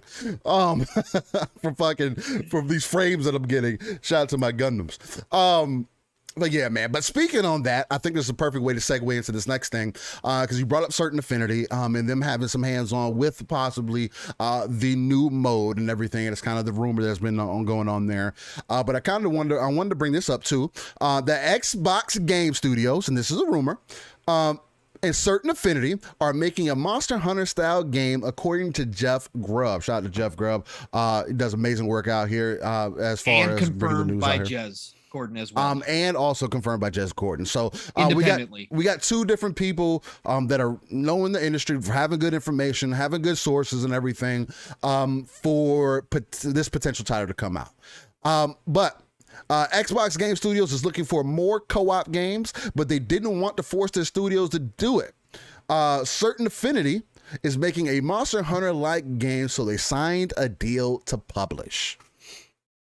So, Pong, I do want to pass this off to you first, because I did a lot of talking in the first part of it with Halo and everything. But coming into Certain Affinity and what they have had contributed with Halo, keeping in mind, again, like we said earlier, Certain Affinity has had their hands on multiplayer gaming with Halo and Call of Duty specifically. So we already know that they have an idea of how that works and how to get that set up, because they're knee deep in it.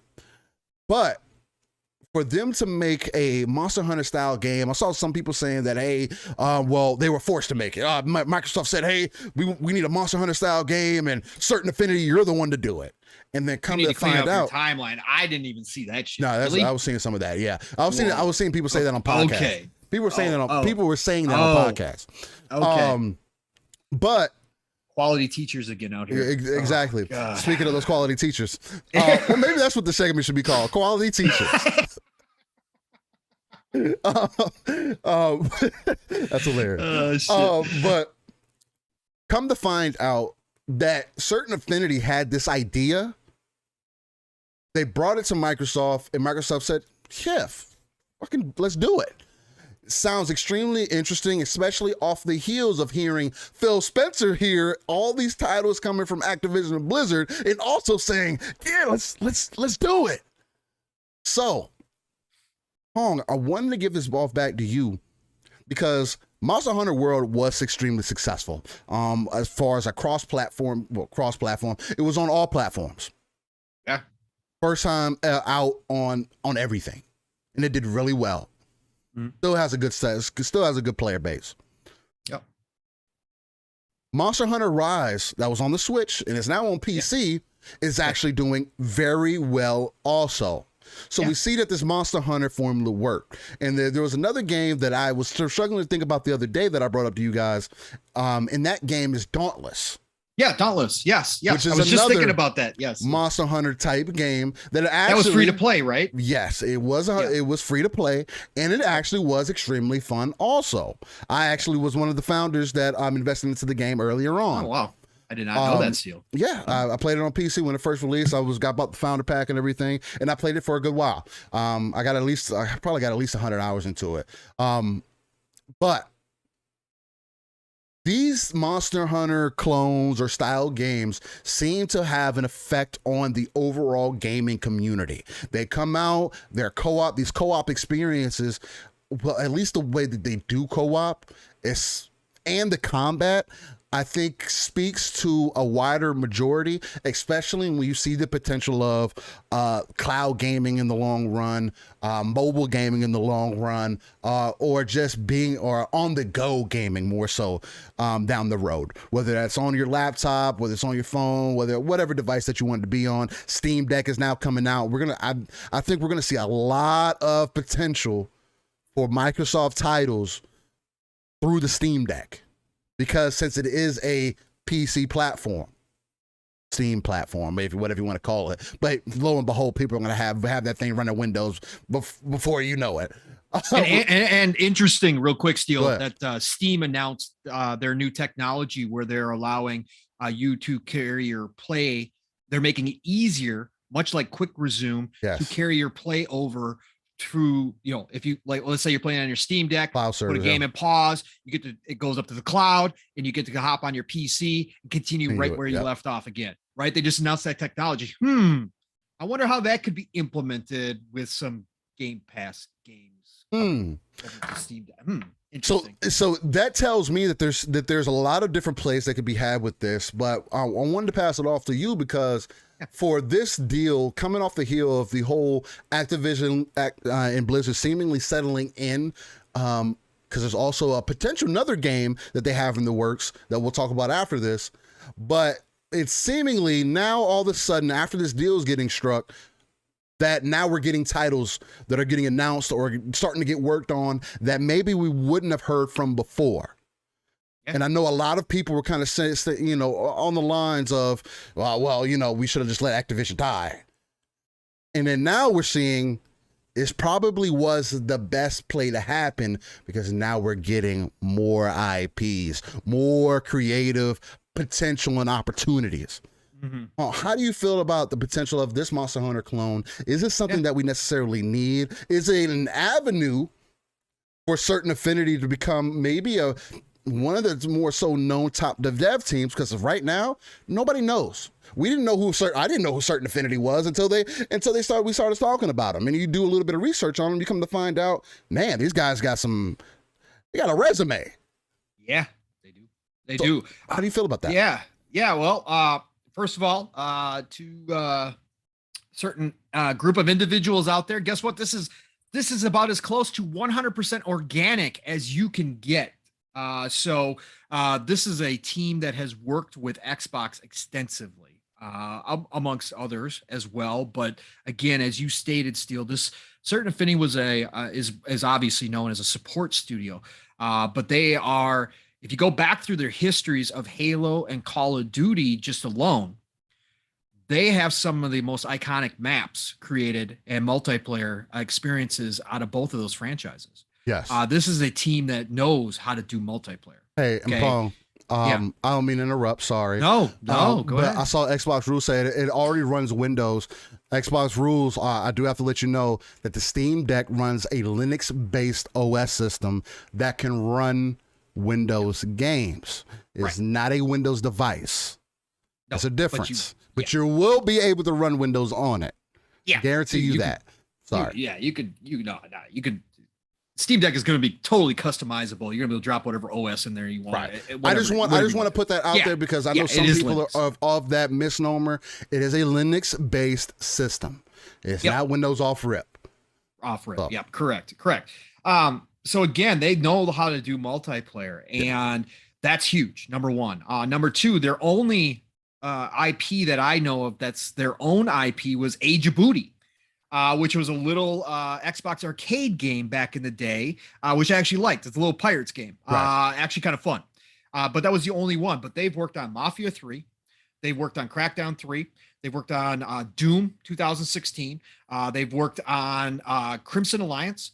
They've worked on Left 4 Dead on top of the Halo and Call of Duty work, right? So this team, like you said, Steel, is experienced. Like I said, this is about as organic as you can get as far as relationship goes, but Does this get me excited? Of course it does. Of course it does. Again, Monster Hunter World is a phenomenon. Monster Hunter in general has been huge in the East. Monster Hunter World really brought it to the forefront across the world, right? Monster Hunter World was a breakout game, even though Monster Hunter sold very well in all of its iterations. I used to play on the Vita, used to play back on PlayStation days, all that kind of stuff. So they've been really, Capcom nailed it with the Monster Hunter World. And so everything I'm about to say, obviously I understand that there is no guaranteed success here. Okay, I get that. Like there's no guaranteed success in any way, shape, or form. But I will say that I love seeing what Microsoft seemingly is doing. Xbox is seemingly doing right now. And I've talked about this a lot of times, but this is another hint at that. And like I said, there's a couple more dominoes to fall in this after the Activision Blizzard acquisition goes through, assuming it does. There's a couple more dominoes to fall to the in my line of thinking, but this shows me that Xbox is out here shopping around. And again, I've heard two stories personally that certain Affinity approached Xbox with this idea. I also heard that Xbox was out there shopping around for somebody to do a Monster Hunter type game, that they were looking for another co-op multiplayer first, exclusive title for Game Pass, and that certain Affinity happened to be working on an idea. And when Xbox got to them, they brought this idea and Xbox said, perfect, great, let's do this, right? So I've heard those two stories. So whether it's combination or whether it's either one of them, it doesn't make a difference. What I'm saying here is that Xbox, Microsoft is out here shopping for certain genre defining games that they can call exclusive to their ecosystem, which insulates them from, they don't have to worry what happens to a Capcom. They don't have to worry that a Sony comes in and locks down the next Monster Hunter, right? They don't have to worry about that anymore if they can develop their own similar style game, their own clone game. Again, doesn't guarantee success, does not guarantee that this is going to be like a Monster Hunter, like exact ripoff, or that it's going to have that kind of impact that Monster Hunter World did. I'm not saying that at all. What I'm saying is Microsoft Xbox is seemingly going out here and shopping for IP that fills certain roles within their ecosystem that makes sure that, hey, worst case scenario, Capcom decides not to put Monster Hunter World 2 on, which has not been announced. We don't even know if it's in development. We all assume it is, but we don't know anything. They decide not to put it on Xbox. Or Sony buys exclusivity for 2 years, which they've been known to do. Or Sony goes and buys all of Capcom. They're not going to miss out on that genre type game. They're going to have that exclusive within their ecosystem that fills that need for their players. And I think that's really my big point here. And again, there are some more dominoes to fall before I really start leaning into this, because if they get Activision Blizzard, like we talked about, I'm just taking a side trip here for a second, but if that acquisition goes through and they get IP, like we talked about, Steel, True Crime, Gun, and they decide to bring those IP back again, look, True Crime could be your GTA, Gun could be your Red Dead Redemption. Okay. I'm not saying that's the way they go. I'm not saying anything like that. I'm not saying those games even come close to those levels. What I'm saying is they have the potential with these IP acquisition, with second and third party deals, of creating their own versions of some of the most popular games out there, which are absolutely 100% exclusive to the Xbox ecosystem. And they don't have to worry about those third parties and what they do anymore if they hit, right? If they make that hit. And one thing we've seen from Xbox now is that they're going to give certain Affinity and any other developers that they work with the time necessary to create it, much like they're doing with their first parties. 100%. Right. And this also goes to what you were talking about, Steel. Some people trying to claim, well, they're forcing certain Affinity to make this game. No, they're not. Again, that's not how this is going. In fact, it shows that they're doing the opposite, because the other part of this story is that Microsoft and Xbox want, if the one where Xbox was looking for this type of game, okay, if that story is closer to reality, then that means that they said to all their first party teams internally, hey, we're not going to force you to make a Monster Hunter style type game because you're all working on your own projects right now and you're all happy and you're all doing your thing and you got all these games already in the works. So no worries. We're not going to ask any of you to go do that. Right. We're just going to go find somebody outside, somebody that we have a relationship with already. And we're going to find somebody who may already have an idea. Exactly. Or is interested in making that type of game. We're not forcing anybody here. We're not forcing our first parties, and we're certainly not just going to go to a third party and say, hey, we want you to make this type of game. That's not what they're doing. They shopped. So again, that goes back to everything that we've been hearing. This is the new Xbox. This is not the Xbox of old.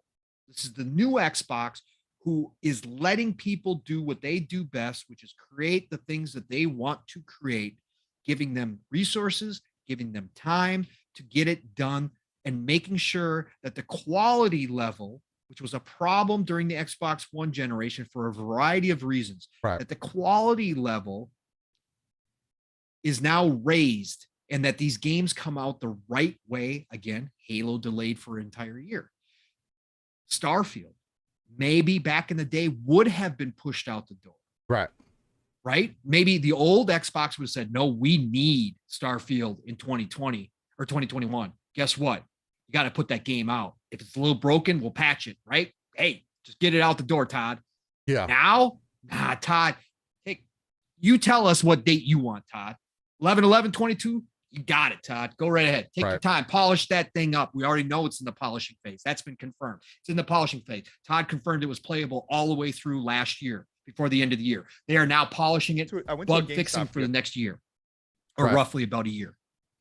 That's the new Xbox, and that's where we're at. But I love to see this. And like you were saying, Steel, my third point to this is giving a team like Certain Affinity that has been this amazing support studio for not only you, but for one of the biggest franchises in the industry in Call of Duty. They've proved themselves for a very long time, giving them an opportunity to do what we assume will be a bigger budget. I'm not saying the biggest budget of all time, obviously, but I'm saying a bigger budget, new IP for one of the hottest ecosystems going in Xbox. That shows confidence. That means that, again, Xbox knows these people. They know the leadership team over there. They are comfortable with giving them that time and resources to go make something brand new for them. That's a huge opportunity for Certain Affinity, like you said, to now go from that support studio to, hey, we're a major player. We're a big time dev.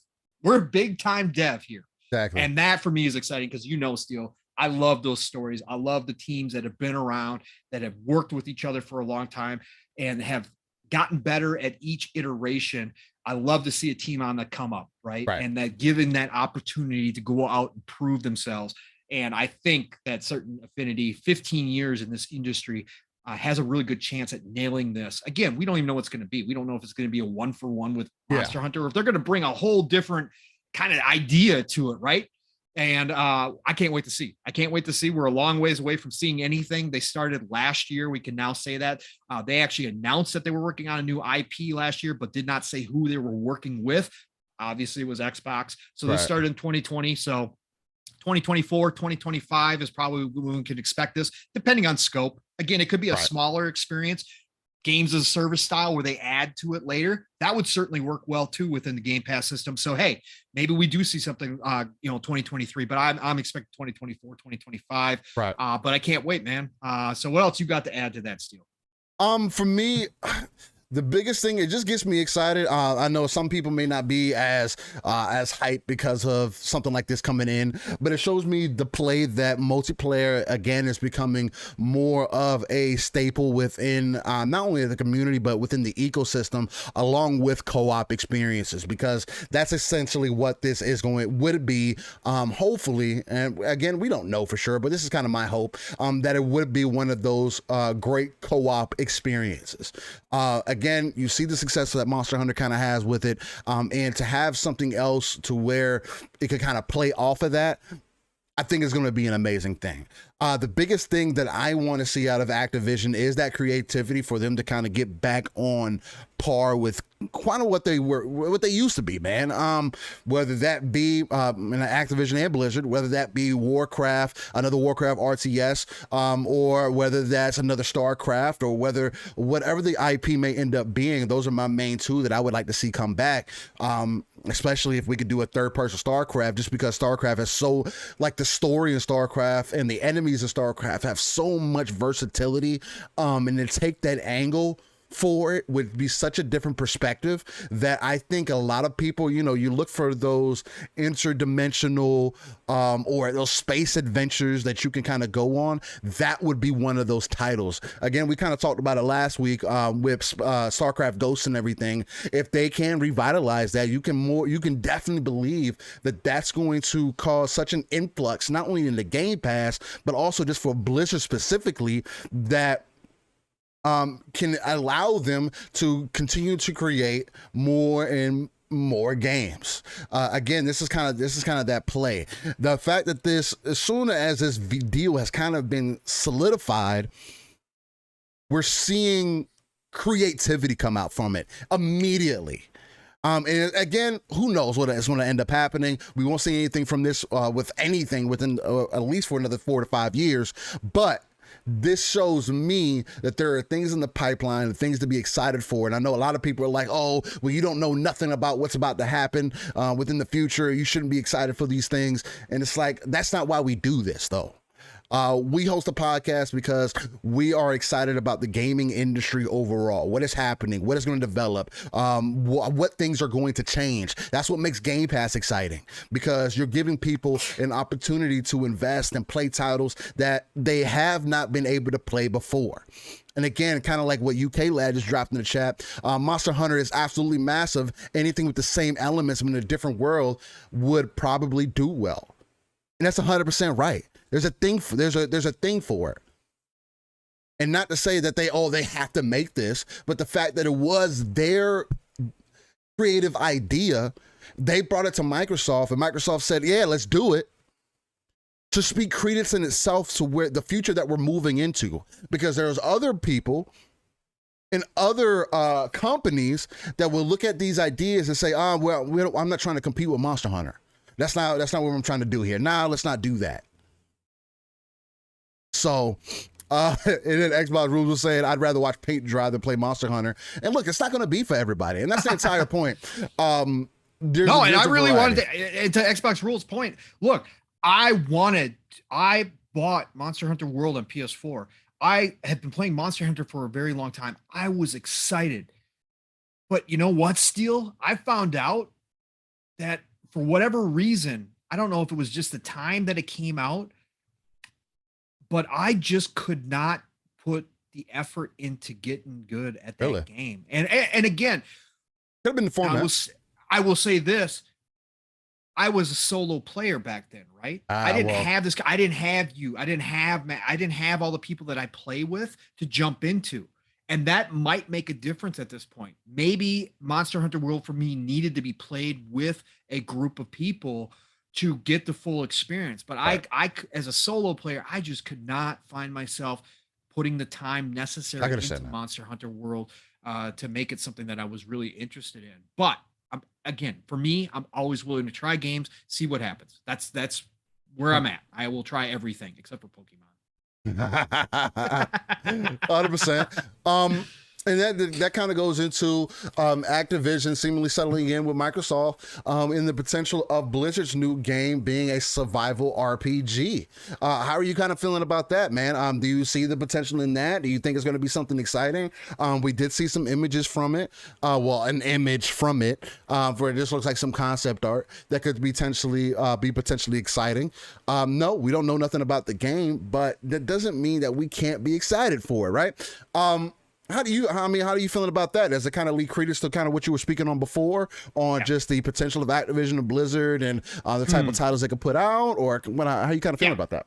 Yeah, no, this goes to a lot that we've been hearing about. Like, people get so focused on the Call of Duty stuff, right?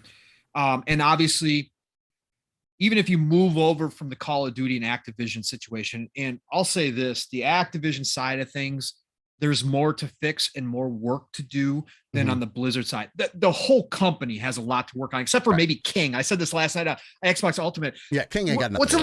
What's it like to be a King? Like, we haven't heard any issues out of King. Like, they're just like, it's Candy Crush. I mean, they're like in the corner going, what are you all doing over there? Right? Like what's going on? Look, you guys stay over there. We're going to be over here working on Candy Crush. All right. So making a couple Billy every couple quarters. Right. Exactly. So that's the way they are. Like, it's weird. Like, King is like set to rock. Like, they're just going to drop King underneath the umbrella. It's going to be cool, whatever else.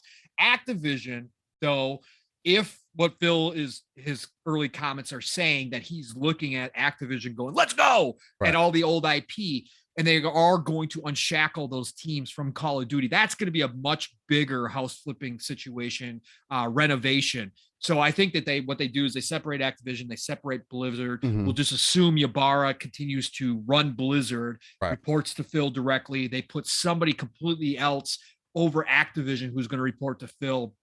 Maybe it's a Sarah Bond, maybe it's somebody like that, to start that renovation project, because that's going to be a renovation. That's going to be huge. Blizzard, yes, from a people standpoint, from a human standpoint, Blizzard needs to be fixed, right? Blizzard needs a new culture. Blizzard needs, human resources stuff. They need a lot of that. However, when you look at Blizzard, a lot of people focus on World of Warcraft, Diablo 4, and Overwatch, right? That's what their focus has been. However, this announcement lends credence to a lot of people, Jez, Grubb, others that have come out and said, and that interview that I alluded to last week when we were talking about this in 2019, that actually Blizzard has a roadmap, with an impressive roadmap with new IP. And so I think that this announcement, timing wise, obviously they're riding the wave of hopefulness that this acquisition has brought to the entire company. 100%. And we've heard that. And to the industry at large, because like we talked about, Steel, Blizzard is gigantic. Okay. Nearly 5,000 people. Okay. That's huge. But they've also bled a lot of talent through all of this garbage over the years. Right. And they've lost their way. We saw World of Warcraft is hemorrhaging users. They're all flocking to Final Fantasy 14. Right. There's been a lot of issues. Diablo 4 has been it kind of put on, it was supposed to be coming out, and they kind of, said, hey, we're not going to talk about a release. Overwatch 2, same thing. Development hell rumors out there. So there's a lot of internal issues, but their roadmap supposedly is very impressive. And this is something that Phil and everybody would have seen. And Phil kind of talked about that too when they first announced the acquisition. He said, hey, we've seen what's coming down the pipeline, and it's looking really good, right? Paraphrasing, of course. Yeah. But at the end of the day, this announcement is kind of feeding into that hope, because they need talent. And this was a recruitment kind of announcement, right? You saw that there was like instantly they were like, hey, we're hiring for all these positions. Come join us in this exciting new adventure on this new IP. And so I think that is what they're doing with this here and now. But I think it's really cool because, Jez, shout out to Xbox 2, him and Rand, yesterday, they were talking about this, and Jez confirmed that he is aware, and he had spoken previously on this in past, he's aware of another new IP, not just this one. And he won't talk about it because he doesn't want his sources to get in trouble, but he knows people within Blizzard. But he knows another IP that they're working on that has not been announced, that this is a separate one. So look, this is good stuff right here. This is what we want to see, because we know, again, or we expect with this acquisition, why the hype is so real. And I've seen people saying, I'm sick of talking about this. I'm sick of all this. And why are you guys getting the acquisition isn't even done? You're right. It's not. There's no guarantee here. This is going to be a long road. Okay. But let's just assume that it goes through. The expectation is that everything, again, from the new Xbox that we're seeing under Phil's leadership, all the different examples that we have, Obsidian, Double Fine, In Exile, on down to Bethesda and all those guys over at ZeniMax. The expectation is that Phil's main goal here is to return not only Activision, but also Blizzard back to its glory days. And in order to do that, it's going to take a whole lot of culture change. You're going to have to recruit a lot of new talent into that they've lost over the years.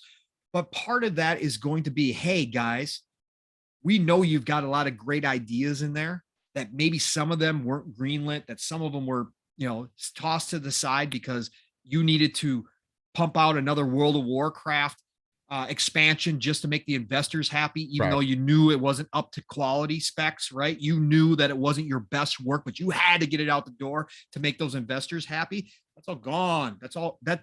Hey, guess what? You're underneath Xbox now. Yeah. Don't worry about it. Have you seen how many teams we got? Have you seen how many different games we got in the works now? You guys and gals, go back to those tables, go back to that brainstorming, bring back some of those ideas, right? And oh, by the way, you got this nice roadmap here with a couple new IP, Blizzard. We like that. Bring those out. Make that happen. Do what you need to do. Make that happen, and make them the best work that you've done. And it doesn't matter if it takes 5-6 years. We're cool with that. Don't worry. This is the long play. This is the long play. Right. We're not worried about it. Just get yourselves back to that former glory days. You still have the name. The name still has a ton of power in the PC side of things. That was the other interesting part about this announcement, Steel. And again, expectations being what they are with Xbox, we know that there's some internal guidelines that if a game comes out on PC from a first-party studio on Xbox, that it's going to eventually show up on console. And when we've heard Age of Empires 4 is coming, we saw it with Flight Simulator. Right. They got that reported over. So Tim Dog has talked about this. Shout out to Tim Dog. He's talked about this. He knows that there is internal kind of rules, guidelines, whatever you want to say, saying that, hey, any first-party title that comes to PC is going to eventually get ported over to console, or at least the attempt is going to be made to make it work. Right. So now with this announcement, what did Blizzard say? This game is not just PC, even though that's their main forte. Much like Diablo, they announced this one for console as well. They said console as well. So I think that's exciting as well, obviously for me, because I'm not a PC player at all, to know that there's new IP that if this acquisition goes through, I can, 90% with a 90% of surety know that they're also working on a console version for Xbox as well, which is huge because I love Blizzard IP. I'd love to see them again. I know people have this thought that there's no way you can play World of Warcraft on a controller. However, with the last expansion, they did develop controller support. I hate people that say it can never happen. It's too complex. There's too many keys. I get all that. But at least let them try and let me decide as a console player if I can make it work. Right. Because people have said that with RTSs for years, and you get something like Halo Wars 2, where again, I played nearly 300 online matches in Halo Wars 3, and I was playing against PC players, mixed group, because it was crossplay. And I got to the point with my controller that I did not feel at a disadvantage to those keyboard players. Right. Again, were there times where there might have been of a slight advantage to how fast they could put out units or whatever the case may be? Sure, I could probably say that from playing that many matches. There would be times, but for the most part, nearly every other match, I had zero. I didn't go sit back and go, oh, I lost to a PC player. Of course I did. No, that wasn't the case. Normally it was a mistake that I made or one of my teammates made that cost us the match at the end of the day. So I think give it a shot, give it a chance. Let's try it. Let's see what happens and comes out of this. I'm excited for Blizzard. I'm really excited for Blizzard in this deal to get back to that glory day kind of format. Obviously, I'm excited for Activision and all the potential that's there. But Blizzard is one of the big ones. So I love this announcement. I love that they're out here kind of building off of this hope, trying to recruit talent back in, because that's going to be one of their biggest hurdles. Right. With all the bad press, with all the negativity, even with an Xbox Microsoft acquisition, it's still going to be a giant hurdle to convince people to come back in and work for them. So showing off a new IP, showing that they're not just working on World of Warcraft, Diablo 4 and Overwatch, that they are doing other things, new stuff, that kind of helps bring that talent back in. So excited for it, Steel. So what are your thoughts, brother? For me personally, the whole, I mean, again, kind of like what we spoke to earlier, it just shows credence that they're being unlocked. And kind of like a lot of other people have kind of said too, in that same aspect, they're being allowed to dive into things that they probably have thought about for a long time and have not had the opportunity to work on, which I think is a unique thing overall. It speaks to the potential future that we could be walking into. Again, the more IPs that we can get, the better. Of course, we want them to be quality. Of course, we want them to have passion behind it and everything. But more and more, this deal that Microsoft has seemingly made with Activision is doing a lot more than just bringing people over, or doing a lot more than just getting Call of Duty, doing a lot more than just getting World of Warcraft or whatever other game that you want to use. It's getting IP, and that's something that, at least in the Xbox side, has been kind of lackluster over the years, and will help fill out their ecosystem. Game Pass is the ecosystem, Xbox being kind of the driver for that ecosystem. And the more games that you can put in there, the more hype that you can surround it with, and the more people that you can kind of get traction with by kind of expanding yourself out that way, whether it be that Monster Hunter like title or whether it be this new survival RPG game that they're trying to do. I think that it just holds a lot of credence to the potential future that we could be looking into. For me, it doesn't do nothing but get me excited. I want to see what's going to actually end up coming out of this. But overall, that's the main thing. I'm happy to see that the devs not only didn't have to break up and potentially pick up their families or whatever else the case might be and move around the world to get settled back into whatever their new jobs may be, but that they have been kind of welcomed in with open arms and the shackles are being taken off, right? Right. They're not constantly have to work on one title, be a support studio. They're being allowed to open up that book and say, hey, well, what are you interested in? What do you want to work on? Why are you in the industry?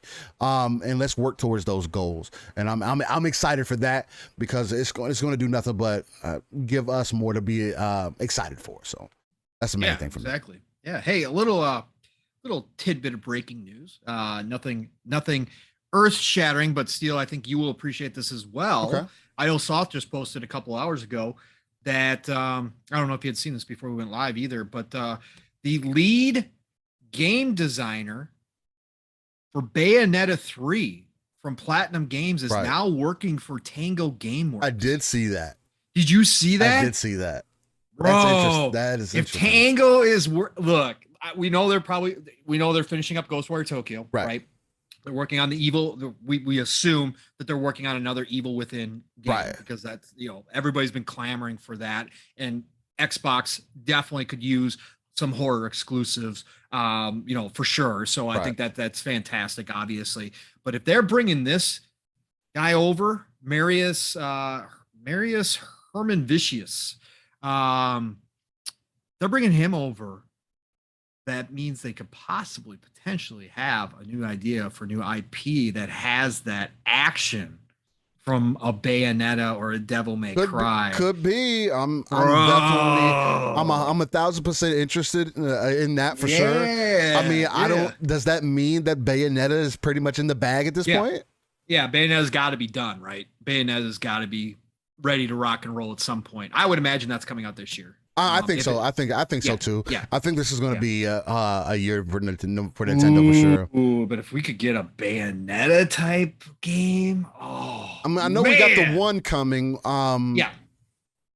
That's supposed to be coming down the road. It's not Bayonetta, but it's that.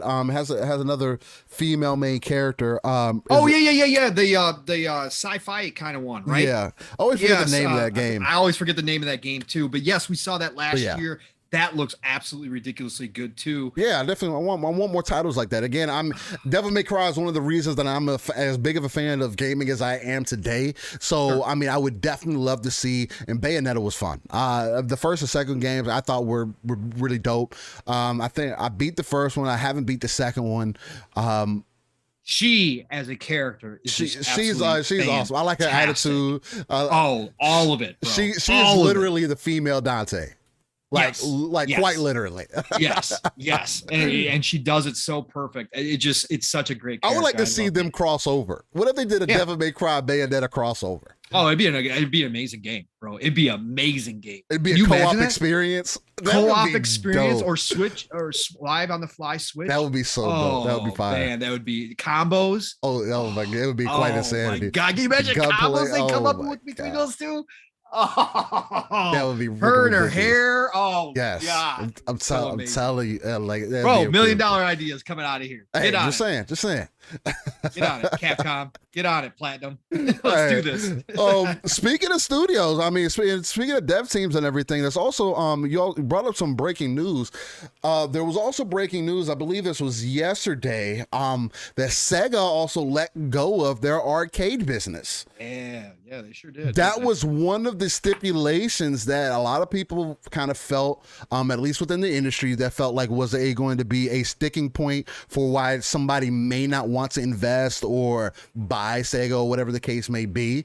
Not saying that there's still a possibility now. Maybe they won't get bought, but I kind of wanted to bring this up because I do think it's a big deal. Just because now that that's out of the picture, it does open up the possibility for something like an acquisition to happen. I'm not saying that it might necessarily happen by Microsoft or Sony or whoever it might be, but it at least opens up the potential for something like that to happen. Again, with the success that Sonic has kind of had over the last couple of years, again, I see people keep downplaying 3D Sonic, saying it was never that great. Jez kind of, was it Jez yesterday? It was somebody yesterday. Sorry if it wasn't him, but it was somebody else saying that Sonic hasn't been great at all since back in the day, which I'm always going to disagree with. 100%. Go back and play the FPS boosted. Yeah, exactly. Sonics right now, they play totally different. Yeah, it feels like a completely different game. Maybe you'd have an understanding of why the speed does work when you play it at a 60 FPS moment, but it just makes me feel like, again, this could open up the potential for somebody to get a new mascot under their belt with Sonic being put back in the picture, especially with what we're seeing with Sonic Frontier. I've been seeing kind of news behind the scenes that they are taking their time with it. They want to make this the best Sonic game possible. They want to make it as expansive as possible. And what better way to do that than someone like a Microsoft who you've not even kind of, who you've been partnered with this entire time, you got a good relationship with, to kind of come in and help you fund some of the titles that you have currently in development, whether that be a Persona, whether that be a Sonic, whether it's they got some other titles in there, like a Phantasy Star. You could do another Gunstar Heroes, which I think would be dope if that came back. It was one of my favorite games from back in the day. You could bring Altered Beasts back, Streets of Rage. There's like so many. Golden Axe is another one. Oh, man, I love that game back in the day too. There's so many different ways that they can bring in other IP, whether you want to go back and even introduce Crazy Taxi. That used to be dope back in the day. There's so much more potential for stuff like that to come in now too. What do you think is the potential with this now, man? Now that they got rid of the whole arcade section, again, which was a sticking point for a lot of people, and why a lot of people felt like they weren't going to end up getting acquired or getting sold or whatever the case may be. Do you think this opens up some opportunity for them to be bought? What's your opinion on that, man?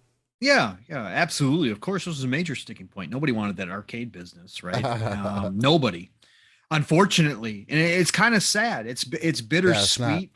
It's not the same. It's bittersweet. No, it's not the same. Sega arcades have been so big for so many decades at this point. To see them out of, again, it was the ultimate disappointment to watch Sega leave the console industry for me, right? As a huge Sega fan, ultimate disappointment to watch them walk away, and to see them take the dip that they did, and to go from greatness to the bottom, almost, right? And that was the hardest thing for me to watch. To this day, probably one of the biggest, probably the biggest disappointment I've ever had in the video game industry from a personal standpoint. And again, I certainly don't worship the plastic like the fanboys, but if you had to nail me down as far as a fanboy goes, Sega was mine, right? Sega killed my interest in Nintendo. Sega did everything right in my eyes, right? They obviously had their missteps. I obviously, I won't say wasted because I got a ton of enjoyment out of it, but I certainly fell into the Sega Saturn trap. I bought that at launch when they screwed that whole thing up, and then basically killed it very quickly, and came out with the Dreamcast. But to see Sega exit the arcade business is bittersweet, but it does open up the opportunity, Steel. It does free them up for a potential merger / acquisition down the road. Again, from an Xbox standpoint, nostalgia wise, Sega has always been a high on my list. And like you said, Steel, there's a lot of IP that again, we're going to find out a lot with this Activision Blizzard acquisition. If Phil is serious, because Microsoft in the past, we already know, has a lot of IP sitting in their catalog that they haven't gone back to, that they've let dry up and waste away, right? So they haven't been the best at that. But if now Xbox is getting so to the point where they have so much talent, they have so many studios now, that now is opening up the doors where they can go revisit their old IP and the companies that they acquire, their old IP as well. If that's truly the case, then Sega would be close to the top on my list, right? It definitely. Now, the Activision Blizzard deal has changed all plans. Whatever plans, and I think Xbox had potentially another big acquisition on the table. Maybe it's still in the works as we speak now. Maybe it's been placed on hold, because the Activision Blizzard, from all accounts, happened within a matter of 2-3 months. Those types of deals don't happen. This was an acquisition of opportunity. That this is a once in a lifetime kind of deal that dropped into their laps, per se. And they had, so whatever plans they had, whether it was smaller studios or whether it was another publisher like a Sega, all that would be pushed to the side. And we're not going to hear a peep outside of maybe a small studio here or there. An IO, Crystal Dynamics could still go through without causing ripples. All focuses on this deal going through and getting done. And with the scrutiny that it's going to get, Xbox and Microsoft are going to be extremely quiet in that area in the gaming industry. Okay. They're not going to do anything to jeopardize that deal in any way, shape, or form, even if they have an inkling that it would raise some eyebrows. They're not going to do anything. So a Sega deal would definitely be down the road. However, we've seen that partnership get stronger and stronger. And I think with this move, Sega has positioned themselves where they are attractive, right? They are attractive to suitors. Now, could somebody come in and potentially swoop them up, or could they merge with one of the other Japanese companies? They certainly could in the meantime. And again, that's going to be kind of out of Xbox control, and Xbox is just going to have to say, hey, if we had plans for you, Sega, sorry, Activision Blizzard came along, couldn't pass it up, had to do it, right? Had to do it. So it could happen that way. However, let's just say, because we're in speculation town, let's just say that Sega stays where they're at, continues to rebuild their brand the way they are. Let's say the new Sonic game coming out, this open world, open stage, I should say, game comes out and is a success, right? And the Activision Blizzard deal goes through. Would I consider, now without the arcade division? Yeah, I think that the opportunity there definitely increases. That's the next and the last publisher purchase from Microsoft Xbox for this generation. And I could see that happening because that would be the Japanese deal that Phil has talked about constantly, that Satya has alluded to with the Eastern markets. That would be the final one that they do of that size. And I think that it would be great, Steel, because again, like you said, all that old IP sitting there is huge. Getting another mascot of worldwide appeal in a Sonic would be gigantic. Okay, especially if they're bringing him back from the dead and they're going to start making some great games that start to, go back to those old days of hype when it comes to Sonic. I could definitely see that happening. Also, to get Atlas and to finally get those JRPGs, the Persona series, Shin Megami Tensei series, to bring those into the fold, huge W. When you consider what's going on with Square Enix right now and kind of the lack of JRPG, again, they're making inroads. Bandai Namco, they have a great relationship with them, and they are high on my list of wants. If like they're going to do another deal, Bandai Namco, but Bandai Namco's strapped with a lot of extra stuff as well. Yes, 100%. Pachinko machines and all kinds of stuff that Xbox wants nothing to do with, right? So that's a whole different story, but they have made inroads over there, but they still are getting shut out in a lot of ways. So to bring Atlas in would be huge.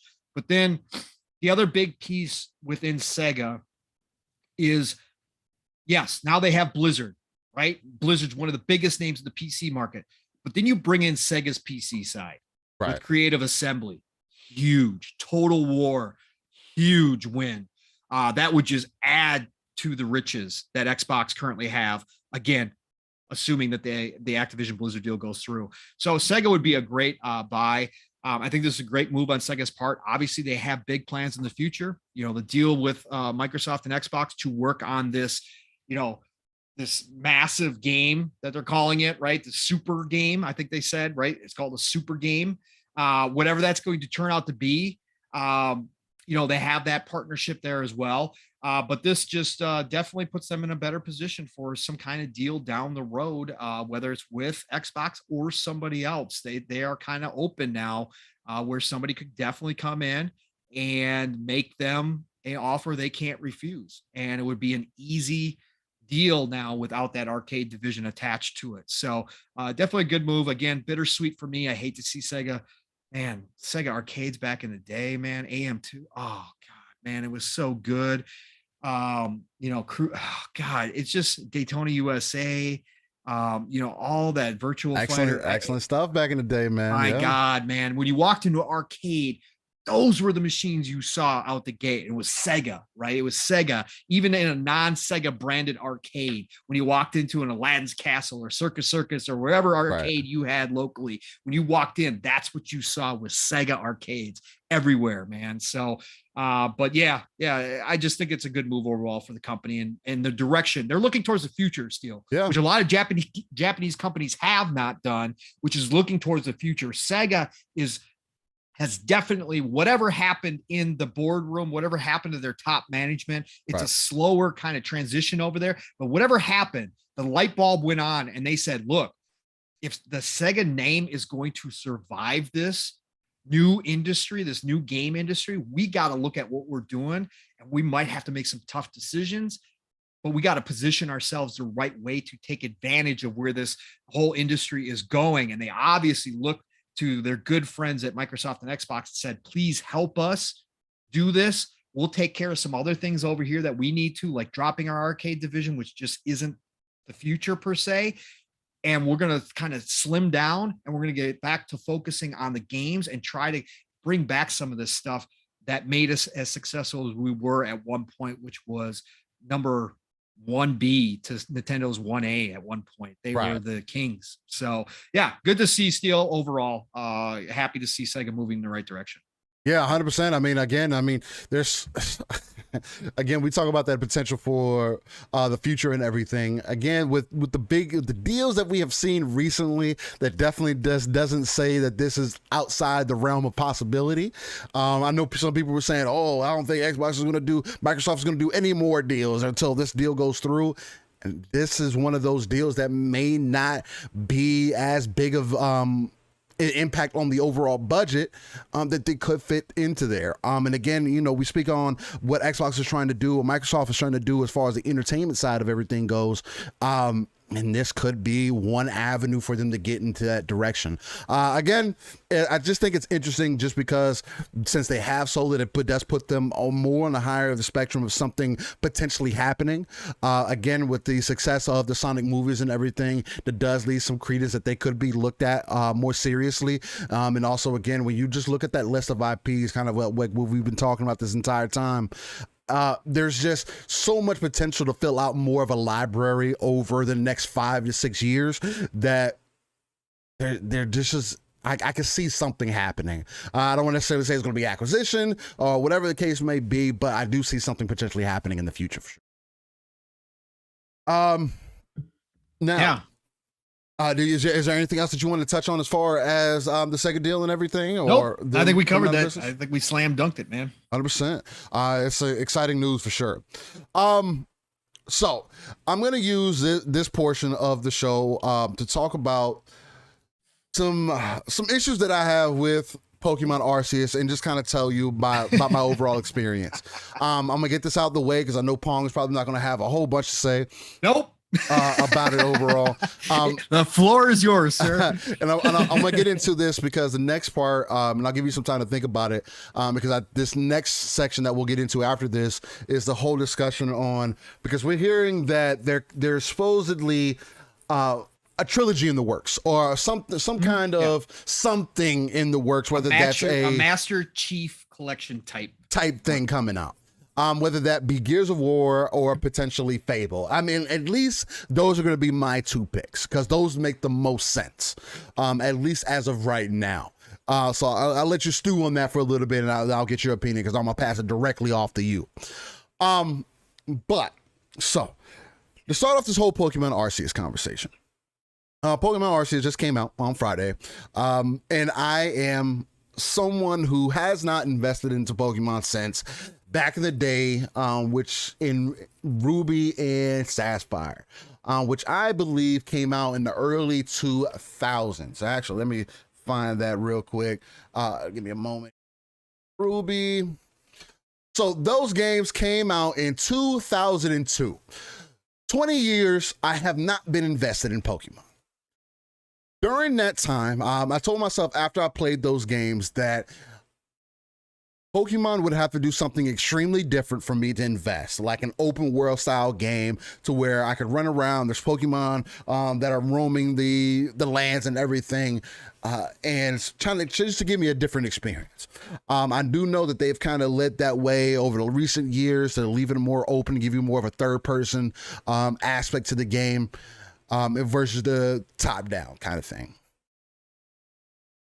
I do want to lead off by saying Pokemon Arceus is a solid and a great game. I'm having a great time with it, and it has been an experience that I had been searching for out of the IP in a long time. They definitely gave me a reason to be reinvested within the IP. Again, Pokemon is the biggest IP above Mario in gaming across the board. You can look at the numbers yourself. The only problem, and it's the biggest problem that I have, is that the game does not look good docked on the Nintendo Switch. If you're going to play this game on, and it's not shocking to me, but it's more so shocking that the fact that somebody in the dev team didn't at least put this game in a 32-inch TV, put it in a dock mode, and didn't realize that there was a bigger problem. They don't care. Nobody plays docked, Steel. Come on. Again, yes. I mean, that is definitely a different conversation, which is why they have a Switch Lite and everything else. The biggest reason that I find this to be a problem is because it's blatantly obvious when you put it in dock mode. Like, even my wife, you know, because I was showing her the game and everything, and she was like, she didn't say it at first until I started talking about it, but she was like, "What's wrong with the game?" She was like, "Is there something wrong? Like, you got it on a bad setting, or what's going on?" I was like, "No, that's just the way the game looks." And it's the lines, it's the detail, I know some people were trying to compare it to a like PlayStation 2 games or whatever else the case may be. And I don't know if I want to necessarily take it to that, but for Pokemon, it is definitely a step up for that. But it's also a step back for Nintendo for me personally. And it makes me not want to invest in their future titles, at least not on, because a lot of the times I play my games on a monitor or a TV or whatever the case, because that's how I enjoy my gaming experiences. So the fact that I had to play the game like I'm emulating it. So what I'm doing, I'm taking the video, I got to go through my capture card, and then I'm playing it on my PC through OBS and adding on a filter to sharpen the image and color correction so that the game looks decent as you're seeing here. If I showed you the gameplay of what it looks like streamed directly from the Switch itself, that was fucking unbearable. Sounds like a feature to me, Steel. It might as well be at this fucking point. But it was so bad to the point when I was starting to play the game, I almost put it down. Because I could not get past the visual quality itself. I was like, my God, what am I looking at? But then when I take it on, when I put it back in the handheld mode, oh, it looks perfectly fine. It looks just as good as Breath of the Wild, maybe a little bit less detailed or whatever the case might be, but it looks perfectly fine on handheld mode. So that tells me that their main focus is making sure that it looked good on handheld mode, not in big picture mode, because obviously it does not look that great. Now, the fact that it looks even decent, at least as y'all are seeing it, is because of as I broke it down to you. Now, again, we don't play Pokemon. For those who are interested in Pokemon, you don't play Pokemon because the graphics are top of the line. This is not what we do. Pokemon Stadium is probably the furthest they've ever gone with making sure that the graphics are on par, or on point, I should say. And I would love for them to re-put a game out like that, or Pokemon DX, which is a Pokemon fighter. So it's not to any one of those levels. And again, you don't play Pokemon because of the graphics. You play it for the gameplay, the loop, the world, the story building. And all of those aspects are 100% on board. Matter of fact, if they weren't so strong, I would have put the game down. But the gameplay is addictive. The game is fun. And the fact that it is so different than what they've ever done in the past definitely has me invested and interested in it to a point to where I'm probably going to consider playing it in handheld mode in some facets once I replace my my Joy-Cons, because that's another story. But it does give me an aspect to be invested in a console that I've had for years, have only let my daughters play. Well, they have been taking advantage of it. And then now for a title like this to come out and really get my attention as a older Pokemon fan, because I grew up with the series, I grew up with the IP,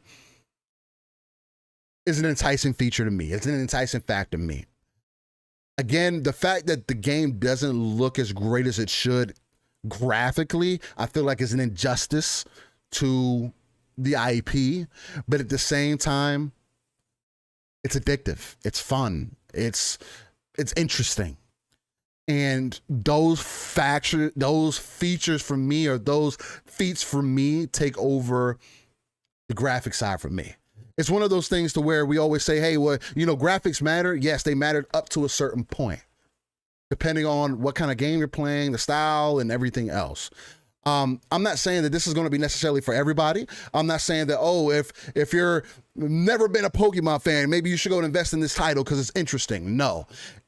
In matter of fact, I would say, unless you're going to play the game more so in handheld mode than anything else, I'm not going to necessarily suggest it to you, because you're going to put this game on your big TV and be very depressed by what you see, because it's not that great. Again, it looks perfectly fine in handheld mode, but I just wish that Nintendo, which is another staple within our gaming industry, we only have 3 top gaming companies that really run our industry as far as players are involved. Yes, there's other people that are investing and throwing money around, like Tencent, like Amazon, like Google, sure. But when it comes down to it, the big 3, as we call them, Nintendo, Sony, and Microsoft, I just wish Nintendo at some point here soon will put out something that is on the same level or as competitive or as appealing as our other consoles are. Now, I could play this game on PC. 100% could do that. And there are means for me to do that. But I am also a stickler for being able to keep my saves or being able to transfer over my saves or whatever else the case might be, which I would not be able to do if I wanted to play it on PC to get the full fidelity out of it, but get the mods in there and everything else so I can make sure that the game looks good because of how Nintendo has their things set up, how they have their ecosystem set up. This has just showed me another blaring aspect that Nintendo has a lot more to work on, and that I want people to realize who are fans of Nintendo to speak up on these things more so than anything else. This game, Pokemon Arceus, should show you the perfect example of what Nintendo can do or why they have the reach that they have. And I want more fans of Nintendo to speak up and say, hey, we expect better. We want better. We want to do better because you are not doing your IPs justice. You have too much classic intellectual properties for you to be treating them the way that you are, at least on a graphical standpoint. Again, gameplay, mechanics, story, all those things are enticing, and I am invested in the game. It's just saddening to me that for whatever reason, the art side of it was not paid more attention to, or that it just overall was skipped over. Because there's no way that any dev put this on the TV and said, oh, it looks fine. No, you cannot, you're lying to me if you said that. This game was meant to be played in handheld mode, and that's unfortunate because that's the way these days that the Switch is played.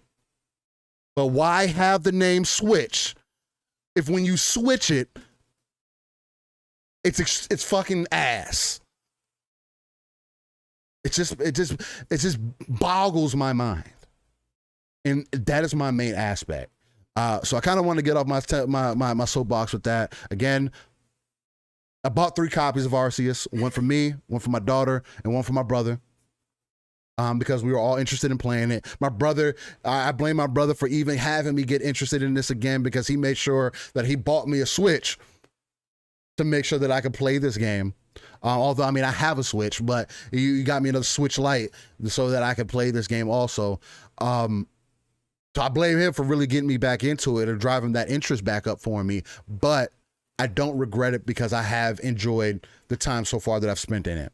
I'm probably right around 10 hours in, having an excellent time. It's fun being able to roam around, take the aspect of being able to sneak up on Pokemon, hit them with a Pokeball in the back of the head. They're surprised, so it makes them easier to catch. The battles and seeing the moves happen. Again, I'm not a big fan of turn-based strategy, like turn-based games overall, but this has me interested in that style of game, being able to run around. I can roam around the battlefield as my Pokemon are fighting and peep the battle from different aspects. I think that's interesting to me. The fact that I can throw Pokeballs at trees and to gather resources. I don't have to manually pick up the resources myself. I can just throw multiple Pokemon out at certain resources and they'll go gather it for me and they'll come back. They've done a lot in this game to entice newer players and also the older players that might have grown up with the IP.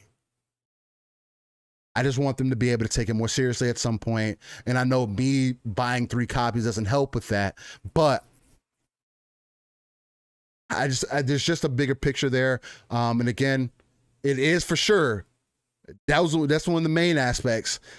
I want people to know, unless you were genuinely interested in this, I wouldn't suggest just going out there and buying it, especially if you're not a handheld gamer.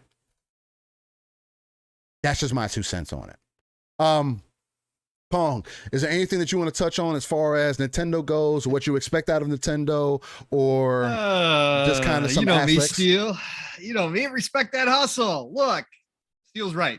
The fans should demand better, but they're never going to. We've seen that for too long. It is what it is. I will say this. If you're going to create hardware, even if you create that hardware as handheld, if you're going to offer a dock, it should at least be up to spec. That's my thing. That's it. That's like, if you're going, either don't offer the dock and say, we're just a handheld, period, point blank, because you know that's what 95% of the people are going to play as when you launch that product. That's fine. I don't have an issue with that. Nintendo just want to go for it. They're great at it. Do it. Respect that hustle. Great. But if you're going to offer that dock, the least you could do would be to make sure that your games don't look like absolute shite when they put them on the big screen, right? And I've heard from some people who say, "Oh, it's overblown. Games don't look that bad. It's fine." No. But then I've heard other people like you, Steel, and Mav both say, "No. Almost every game that you dock, if you have it on a big screen, it's noticeable. Looks like trash. It's looks absolute crap. You can notice it's noticeable. It. Yeah. And so that's my whole point. Like, Nintendo, just decide what you're gonna do. But your fans deserve, at least at the bare minimum, that what you put out there as your hardware is going to at least be acceptable, right? It's going to at least do what it should do and look decent on a big screen. I'm not saying it has to look 4K. I'm not saying any of that because we already know that. Right? It could be 1080p, but goddamn, give me my pixels. Right. Like, what the fuck? Right, exactly. So that'd be my whole point. And like you said, Steel, for as far as the game developer goes, especially the first party stuff, like that should be a directive, right? That should be an absolute directive. Hey, if you're first party Nintendo, if you're gonna put out a game on the Switch, then you have to at least test it on the big screens, and we have to get it right for that. Like third parties, they're going to do what they're going to do, especially, smaller devs who put out a game on Switch, like they're focused on the handheld aspect. I can see why they wouldn't, have the resources to make sure that it looks good, or at least decent on a big screen. But first party, all the money they're making, all the money they have in the bank, look, come on, man. Come on, your fans deserve better at the end of the day. They've supported you guys now. They continue to support what in any other company would be considered absolutely anti-consumer tactics. But because it's Nintendo, you get away with it. You get that pass. Congratulations. You earned it. You earned that respect. Your fan base is rabid.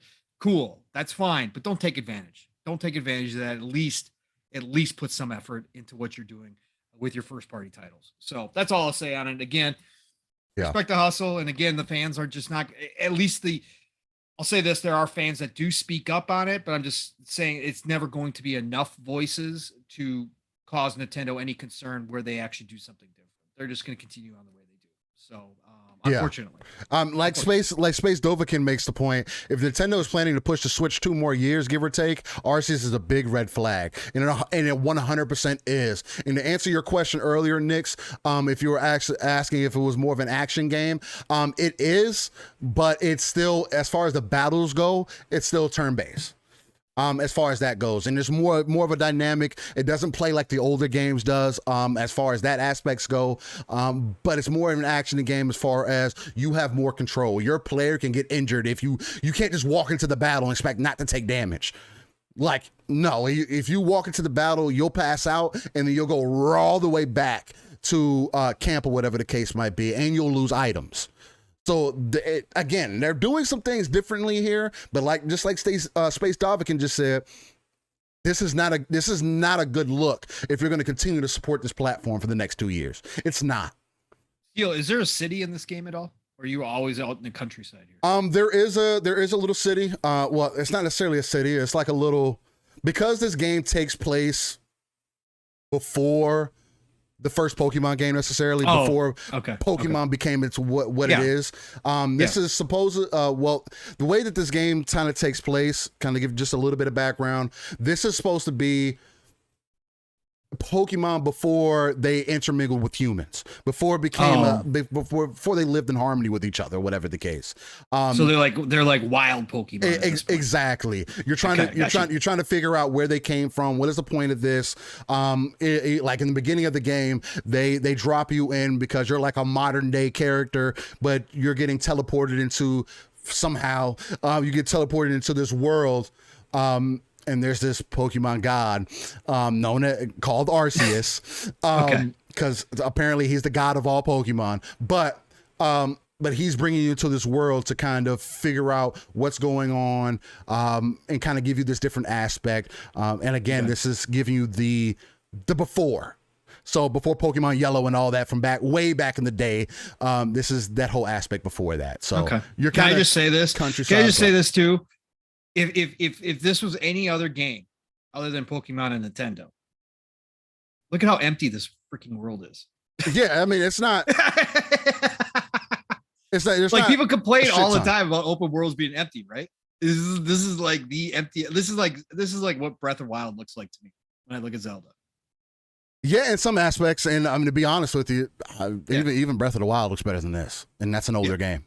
Yeah, it's an old. Which is another one of my problems. And this is like you said, Steel. This is like this is one of the biggest franchises in the freaking world. So we're not talking about some like new IP where they're trying something new or some smaller, kind of secondary IP. This is like one of the biggest franchises in the world that brings in the most money, and this is the effort they put into it. It's like, what? And I really feel like it's only because they're limited on the hardware side. That's the only reason. Because other than that, there's no other excuse. It has to be because you were limited on the hardware side. Sucks. Everything else, and it's blatantly obvious. Again, hook up your Switch to the dock and go play those games. And tell me that you don't notice a difference between undocked and docked mode. There's a huge difference. And again, because it is on a smaller screen, that's why you don't see it. The game looks 10 times better undocked. It does. Right.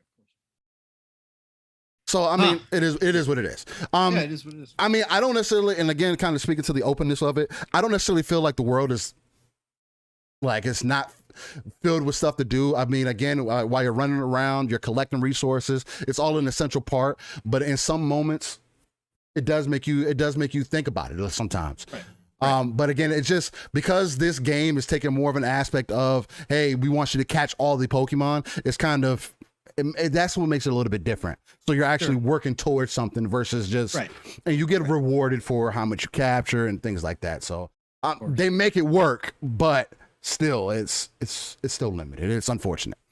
Right. So that's the end of, that's enough of that. With that being said, though, since we're getting right around 3 hours into here, let's bring up this, and we'll use this as the final kind of talking points. So I kind of brought up the whole discussion of there possibly being something like a Master Chief Collection or a trilogy series or whatever the case might be that they're planning on re-releasing. And I definitely want to pass this off to you, Pong, because I don't think I've heard you really talk about it or get your opinion on what you think it may be. And I'm kind of of two minds about it, especially with me being a Gears of War fan, but also on the back end of Fable, because I really didn't jump into Fable until maybe the end of 2, but more so 3. And I played 3 with my wife in co-op, and I had an amazing time. Fantastic game. I know some people say that that's one of the weaker games out of the series, but still, that still speaks credence to me. So if the rumors are true and there is some sort of Master Chief Collection or some kind of trilogy series that they're planning on remastering, re-releasing, or whatever the case may be, do you think it's going to be a Gears of War or a Fable, or is it maybe something else? What are your feelings on this? No, I think those are the two best guesses right now. And there's an interesting kind of thought process when I think about this, and I've seen people bring it up on Twitter, right? And in some shows too. But there's an interesting thought process here. So number one, I would love to see Gears get the Master Chief collection treatment, right? I think that it, even though they redid, obviously we've got the first one remastered and all that kind of stuff. If they were to do it right, Steel, and again, there's a lot of what ifs because we don't have details on this, no matter what. But if they were to do it right, and it wouldn't be Coalition, I've seen people throw that out there like, well, it just makes sense. Coalition's, doing that little project that they talked about to kind of get used to Unreal Engine 5. Right. Look, Coalition's not going to do this. Okay. Coalition's working on a separate IP. They already confirmed that it's a new IP. It's going to be a smaller kind of project that they want to work on to get used to Unreal Engine 5. So again, I could be completely wrong here, but just off the rip, I don't think that Coalition's going to do this. I think they'll have another studio, a third-party studio, do it. So that's fine. I don't have an issue with that. There's a lot of studios that can do this. Right. But if they were to do this right and bring the trilogy, the original trilogy, into Unreal Engine 5, right? Like a full remaster, like everything from ground up, redo it. Right. I think that would be fantastic. I would love it. I would go back to those three in a heartbeat. That is my favorite. People who have listened to me for a while know what I think about 4 and 5. They're fine games. I just hate the whiny kids. I want my dude bros. I want my dark, gritty Gears of War that the first 3 were. And I love those first 3.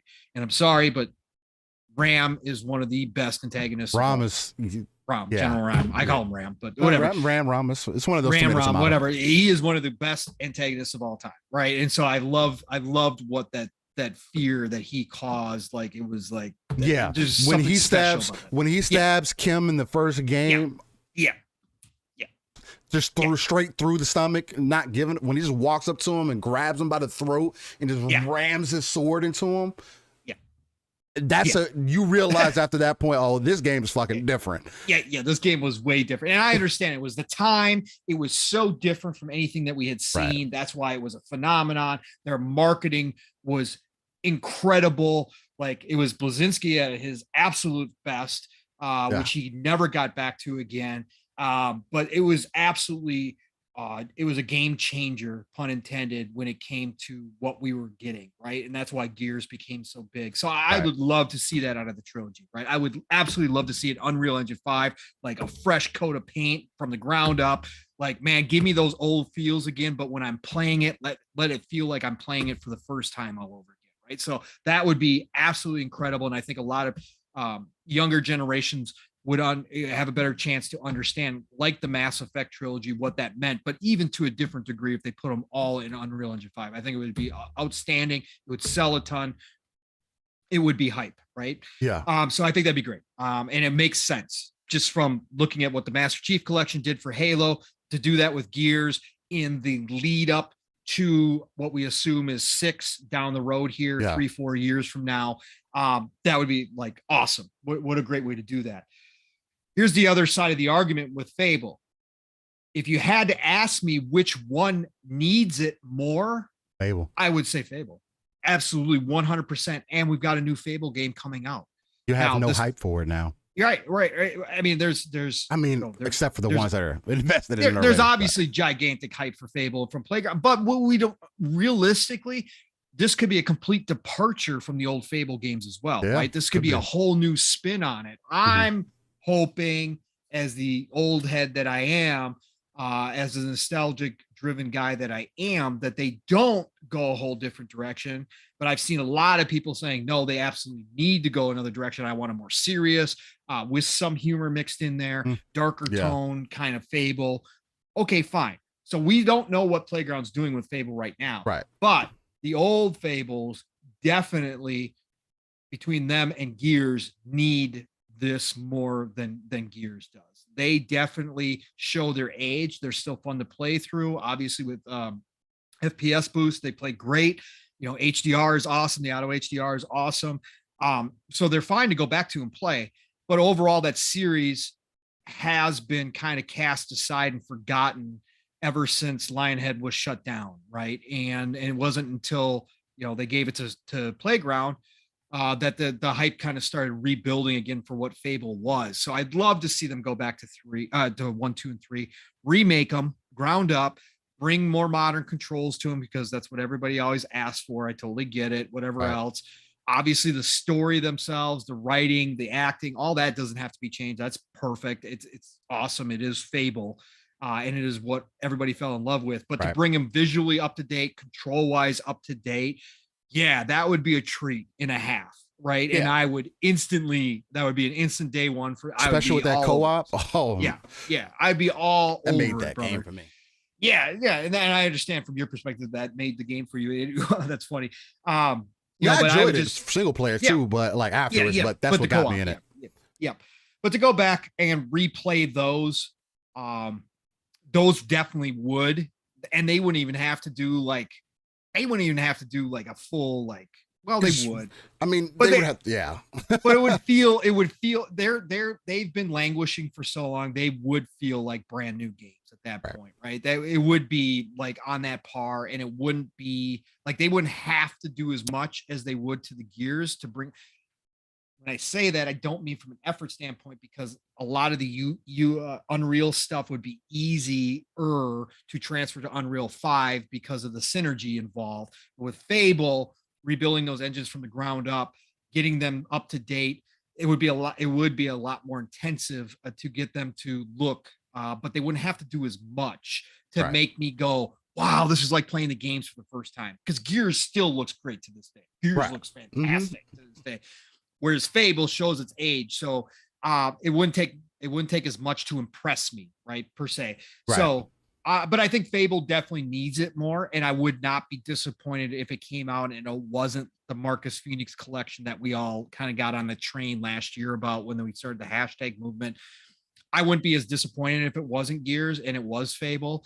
It wouldn't disappoint me, because I'd be excited to go back to Fable and start that again before the new Fable shows up. So I think both of them have good reasons to happen. Both of them definitely would turn out, if they did it right, to be absolutely fantastic additions to Game Pass and to the ecosystem as a collection, as an updated remastered collection. I think both would drive people to try them and to play them all over again. I think both are wins. I think both. I mean, honestly, I'm sitting here saying Xbox. Actually, Phil, get them both done. Get them both done. Have them both come out over the next 4 years, right? Get them both done, and it would be a win, right? So that's where I stand, Steel. Where are you at, brother? What do you think, man? Which one would you prefer? Which one do you think? All right. I think we're in agreement. But this one was very difficult for me to kind of ponder on, because I am in the true GOW to me is Gears of War, not God of War. That's just my personal opinion. So just to kind of give you some background on how passionately I feel about Gears. Again, I always say that I've been biting kids since 2006 in Gears of War. And that's when the original game came out. Gears of War was one of those series that really made me look at third-person games completely differently. The grittiness, the darkness, the gameplay, the gunplay, everything, the story. And the way that it grips you through the entire trilogy, honestly. 1 through 3, you're 100% invested emotionally in the game. But I'm of two minds. As much as I would want Gears of War to come back in a trilogy, kind of like a Master Chief Collection, release all the maps. That's something that I've always asked, always wanted for Epic to do at the time, and now is going to be the Coalition or whoever they get, whatever the side support studio that they end up getting to work on it. I could see it as Coalition's one way for at least part of their team to kind of get used to Unreal Engine 5. How well can these assets transfer over? Can we just move over from one form of the engine to the next iteration of it? Is UE5 that versatile? I think that would be an aspect to use it in that way. Though, again, like you kind of spoke to, Pong, if the rumors are true that they are working on a smaller title, we're not saying that can't be Gears, but from what we've been hearing, It's not really leaning towards Gears that they could be working on as far as that smaller title goes before they go into Gears 6.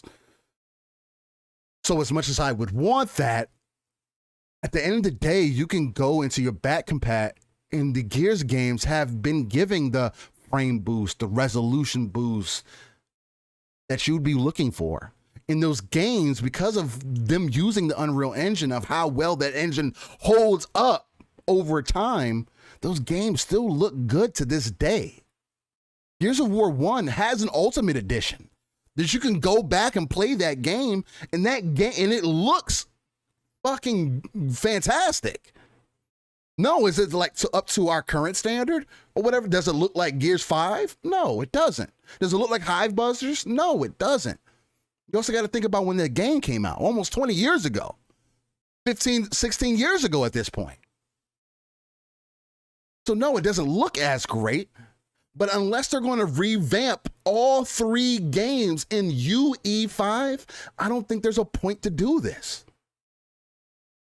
So yes, if you want to bring the hype back into multiplayer, whatever the case may be, yeah, you can bring 2 and 3 into the fold and have people be able to easily play it. And because the games do play similarly to each other, you wouldn't have an aspect. There wouldn't be as a despairing thing as there is with Halo. Like every Halo kind of plays differently from each other. I mean, yeah, it's the same thing in Gears, but the same day, the shotgun still works the same. The Lancer still does the same things. The pistols still do the same things. Like all the guns that work exactly the same. So if you're that interested in playing those games, go play it through back compat. That option is there because the games hold up. The game that doesn't hold up, if you go back to it, is Fable. You're releasing a new game, basically revitalizing the franchise. And if you go play those older games, they show their age, and it's not in a good way. Like sometimes you go back to games and you're like, oh man, yeah, you know, this doesn't look as good as I remember, but it's still playable. Those Fable games are damn near like to the point where it's like, I don't know, man. Like this is really iffy to me.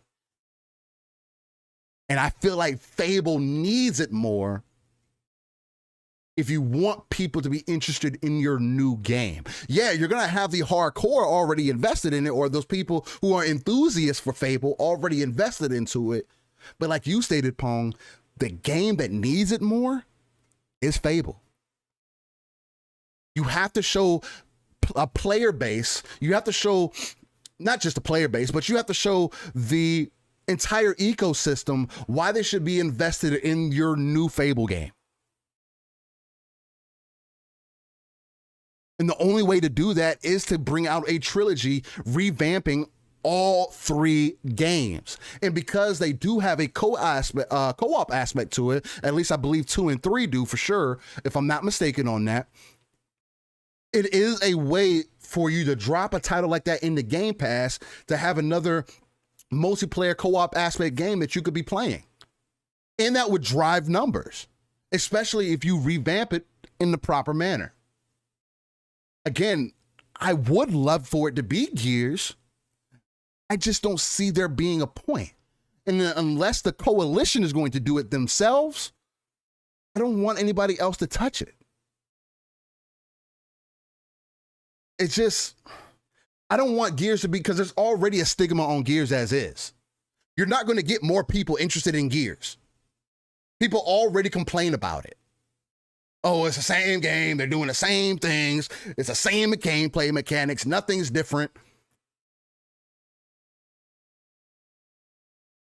It's just, I'm of such two minds about it. It's so difficult for me to be like sway one way or the other. I mean, again, for my personal opinion and my personal love, yes, I wanted to be Gears because of the time and just the enjoyment that I've had with the series over the years.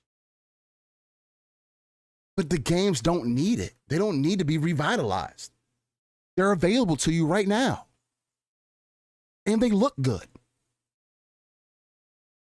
Fable needs it more so than anything else, especially if you're moving forward and wanting people to give a reason to invest themselves in Fable. Maybe those who aren't interested in Fable, because whether I know in our gaming space, like Fable's great and it's a wonderful IP, but outside of it, not many people are really speaking on it. Whereas like Gears is a known factor. And whether you want to believe it or not, Gears 4 and the Gears 5 is the best multiplayer that Gears has had up to this point. Whether no matter how you feel about Gears 4 has the best multiplayer. I think it's even better than 5 to date. And I say that as an avid Gears player. Unless you're going to bring two in, and again, and incorporate 2 and 3 in, because they both did well, and you're going to incorporate everything, characters, maps, the servers, like the game would have to play immaculate if you're going to bring it back. And yes, could it make sense on a multiplayer side? Sure. But you're not going to make more people interested in playing the multiplayer. It's already you have to be a certain type of gamer to play those games. They're not just games. They're not Halo. You can't just jump into it and have a fun time. Gears has never been that way. If you're going to play it for the story, cool. But I don't think there's enough like reasoning to just put out a trilogy just for the story. And mainly I say that because you can play them in good quality now. They've been up-resed. They've been frame boosted. And luckily, Microsoft Xbox has spent that time investing in their back compat program for that to be done. And that is why I mainly am leaning more towards Fable than I am Gears. Even though as a multiplayer gamer, I would rather it be Gears. I just don't see the reasoning for it. Well, I mean, what do you think, Paul?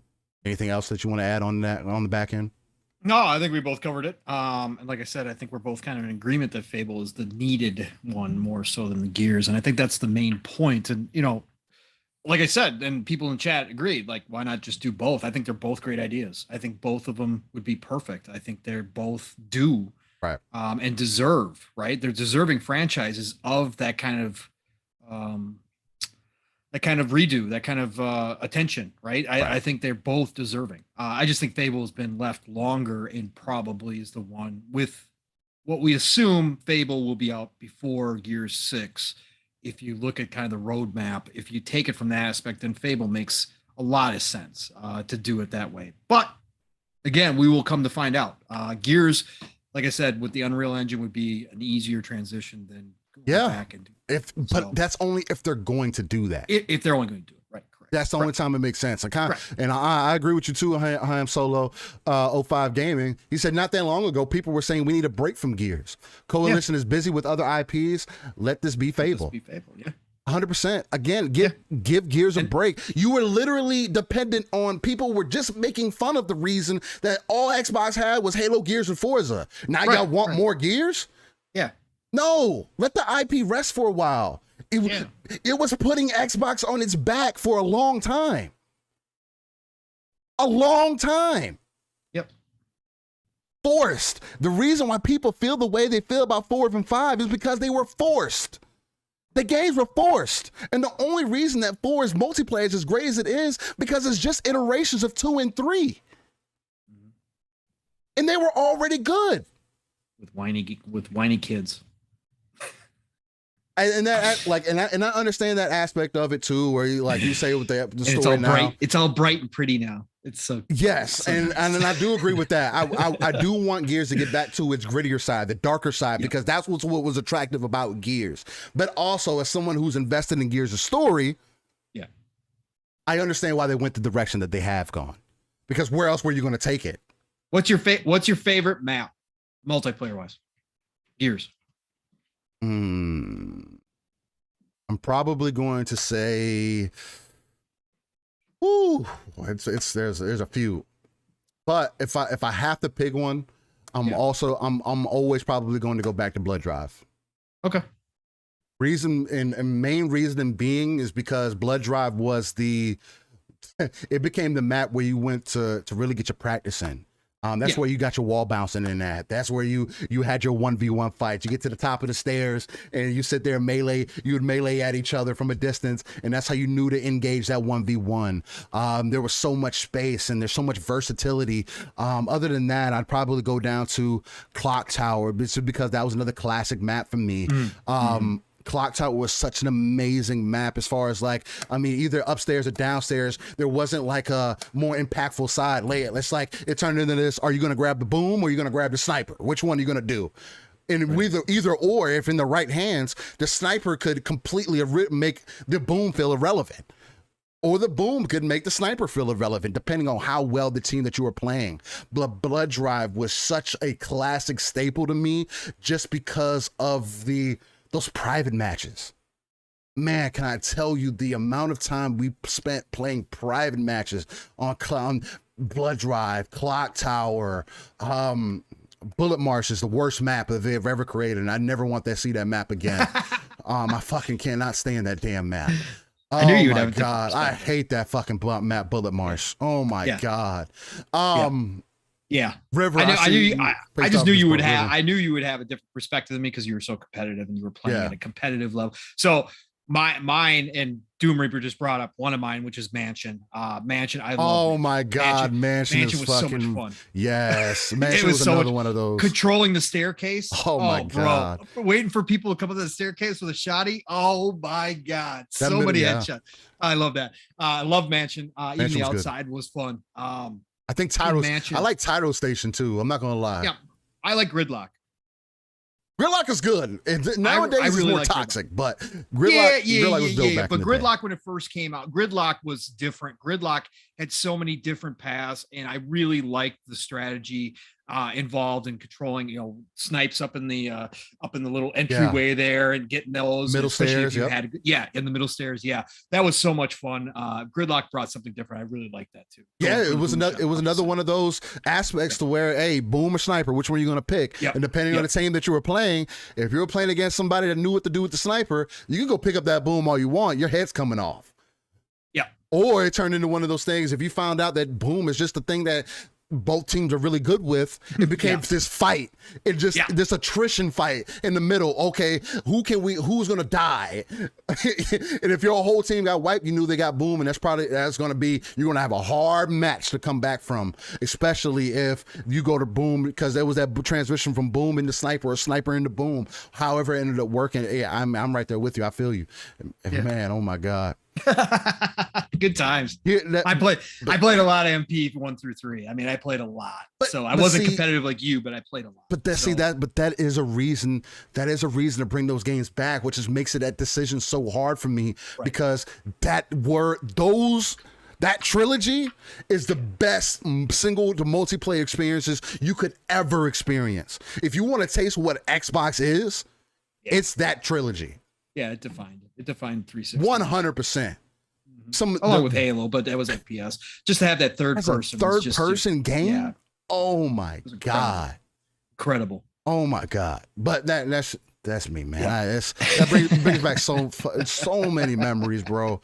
That's why I'm so. It makes that conversation so hard, because it's just like, as somebody who jumped into Fable late, I would love to go back to a trilogy. I would love to see them do that. I want to experience all 3 games in a better quality. Whereas I can get that right now from Gears. I can jump on right now and play multiplayer in Gears 2 if I wanted to, or 3. Are there going to be people playing? Maybe not. But I have that opportunity to do that already, where I don't have on the opposite end of the spectrum. And that's just me. And you agree with that too. So yeah, of course I do. Well, of course I do. Ladies and gentlemen, that was episode 42 of Living Splitscreen. But before we go away, we definitely got to get into this day in gaming segment, where we not only make Pong feel old, but we also go back 30 years within gaming history, because gaming is art and should be treated as such. But not only that, you got to remember where you came from, man. Let me jump in here real quick, Steel, before you go ahead. And do this just real quick. Hey, I just want to give a shout out, because we always like to give credit where credit's due. So I want to give a few shout outs here as far as a couple things that we really didn't touch on today. Okay, facts. First of all, First of all, shout out to Sony and the Uncharted collection they just put out. We can argue about the $10, but for them to offer it $10 if you own one of the old games, it's a start. It's a start. Again, we can argue whether or not they should even be doing that, but at the end of the day, it's a start for Sony. And I want to say that from what I have watched, because I never played the last one, Lost Legacy. I never played the last one with the girls. I never jumped into it. But as a big Uncharted 1, 2, and 3 guy, to see 4 and Lost be redone, and I know they didn't do a whole lot to it, but to watch how it's playing on PlayStation 5, because I've watched some videos now on it and seen people playing it. Look, if I get my hands on a PS5 at some point, whether it's this year or next year, it'll be one of the first that I pop in, because going back and seeing, again, we could sit here and discuss all day if Sony kind of box themselves into this place where the third-party narrative, over-the-shoulder driven games was just all they really had. We just talked about, Xbox and the Gears, Gears Fable and Gears Forza and a Halo kind of box. We can go talk about that on Sony side too, right? But to go back and watch the videos of that being played really makes me want to jump back into Uncharted again. They are so well done, man. It's just such an impressive thing to see again. I just love everything. Their animations are top notch. And then another shout out, Horizon Forbidden West. Look, they've showed it a lot. They showed a lot of it. And the copy and paste stuff is just nonsense. That game's looking beautiful. It's looking gorgeous. Horizon was one of my favorite titles of PS4, and I know there's some people who don't like it. I know Steel, you've tried to start playing it a little bit, and you've kind of had mixed bag with it as well. No, the game is fine. I just have when there's other games to play, it just doesn't grab you, right? It's not one of those like when you let's put it this way: when you played Mass Effect for the first time, it grabbed you. I was 100% invested in the story from jump. I didn't put it down. I played every game. Exactly. So I'm just saying Horizon hasn't grabbed you like other games have, despite the fact that you have a lot of stuff to play. That's all I'm saying. It's a double-edged sword. But I loved Horizon, and everything out of Forbidden West is looking absolutely gorgeous, and that underwater stuff is so impressive. Every time I watch it, they have absolutely nailed underwater. Water is so hard to do, but they are the closest, I say. Not for, again, haven't played it obviously, but I'm just saying from watching the videos, that underwater stuff is just absolutely so cool. Looks really good. My final shout out is to EA for turning over the entire Star Wars Lucasfilm IPs to Respawn, to Vince Zampella and his team. And a shout out to Vince, obviously, for convincing EA that he knows what the hell he's doing. And actually, he should probably be running all of EA at this point. But at the end of the day, they've now given him Battlefield, which he's got a big task ahead. Again, personally, I still love Battlefield. I still like what they did. It has its issues, but man, every time we jump in, we have a good time. And hopefully he can do something with Battlefield and not have that die off. But again, for them to give him and his team all of these Star Wars IPs they had the licensing for so long, it did nothing with it, very little with it. And now that the licensing is opening up, and we've got a game coming from Massive over at Ubisoft and the Snowdrop engine, which is I can't wait for, to see them go out and now announce 3 new games. One of them we already knew about, obviously Jedi Fallen Order 2 is coming. We knew that was happening. Which needed to happen, and hopefully it launches within a acceptable time frame for the Game Awards, because that game, the first one, definitely got snubbed from the Game Awards. I hope number 2 comes out and is in that window where it can get the credit it deserves if it comes 100%. Out the way the first one did. So shout out to Respawn, but for them to also announce that they're doing a first-person shooter Star Wars game. Just got a lot of people excited for the potential there. Look, Titanfall mixed with Star Wars, bro. Look, if we're not gonna get Titanfall 3, which is a travesty, if they kind of combine that and bring that movement to some type of Star Wars setting, look, I'm all about that. That sounds fantastic. And then for them to go team up with I think it's Bit Creations, which is made up of former XCOM devs, and say we're coming out with a Star Wars strategy game. I'm in love. I am in love. Bro, I have been saying for the longest time that we need a Star Wars RTS. We need a Star Wars strategy. That whole universe lends itself to those games so well. Man, to finally know that I'm going to get one and it's made by XCOM devs. Yeah, all right. In. So shout out to EA for giving that licensing over to Respawn, and shout out for Respawn for coming out this week and saying, hey, we don't have just Jedi Fallen Order 2. We got 2 other ones. We got a total of 3 new Star Wars games coming for you guys. Hey, I'm all about it. Not everyone's going to be a hit. Not everyone's, there's chances that, one of them's not good or whatever the case may be. But we're going back to the glory days of Star Wars when the licensing was everywhere. Everybody was making Star Wars games. It was a mixed bag, but we got some really fantastic titles out of it in the Star Wars universe. And I'm hoping the same now. So I just want to get those shout outs out of the way. No, those are some good shout outs. I mean, there are definitely things that we couldn't dive too deep into this week. Yeah, but those are amazing things. There's a lot of great things happening. Again, Respawn definitely stepping up to the plate, doing amazing things. That Star Wars titles, actually, I do need to finish running through that. I got distracted on the side of that, so I definitely want to run through that. I'm glad it is getting the second. I'm glad it's getting second iteration. It does get me excited for that. Again, I'm a Star Wars fan though, so but yeah. With that being said, let's get into this day in gaming segment where we basically go over the last 30 years in gaming and basically show people where we came from to where we are today. So let's get into that. Ooh, here we go. All right. So this day in gaming segment is starting with 1996. And I actually remember playing this game pretty vividly. And that's going to be... I was of drinking age at that point. Yeah, see?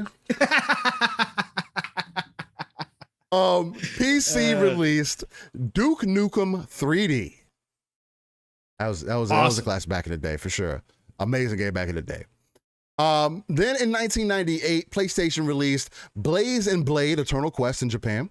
Bomberman World in Japan. Bomberman was a great fucking game. Especially in fucking co-op, where you sit on couch co-op, sitting there with your friends, family, whoever, just setting them up in so many different ways. Create some anger. Yeah. Me and my buddy used to play over this house in Nintendo back in the day on the NES, the original Bomberman. We used to play that. Piss each other off. We get in some fights. I'd imagine. There was some grimy stuff that you could do with Bomberman. That shit used to be hilarious. Then they also released Bust a Groove in Japan. And then on the Saturn, they released Panzer Dragoon Saga. Classic back in the day. Classic. Also in 2001, Dreamcast released a classic, Phantasy Star Online.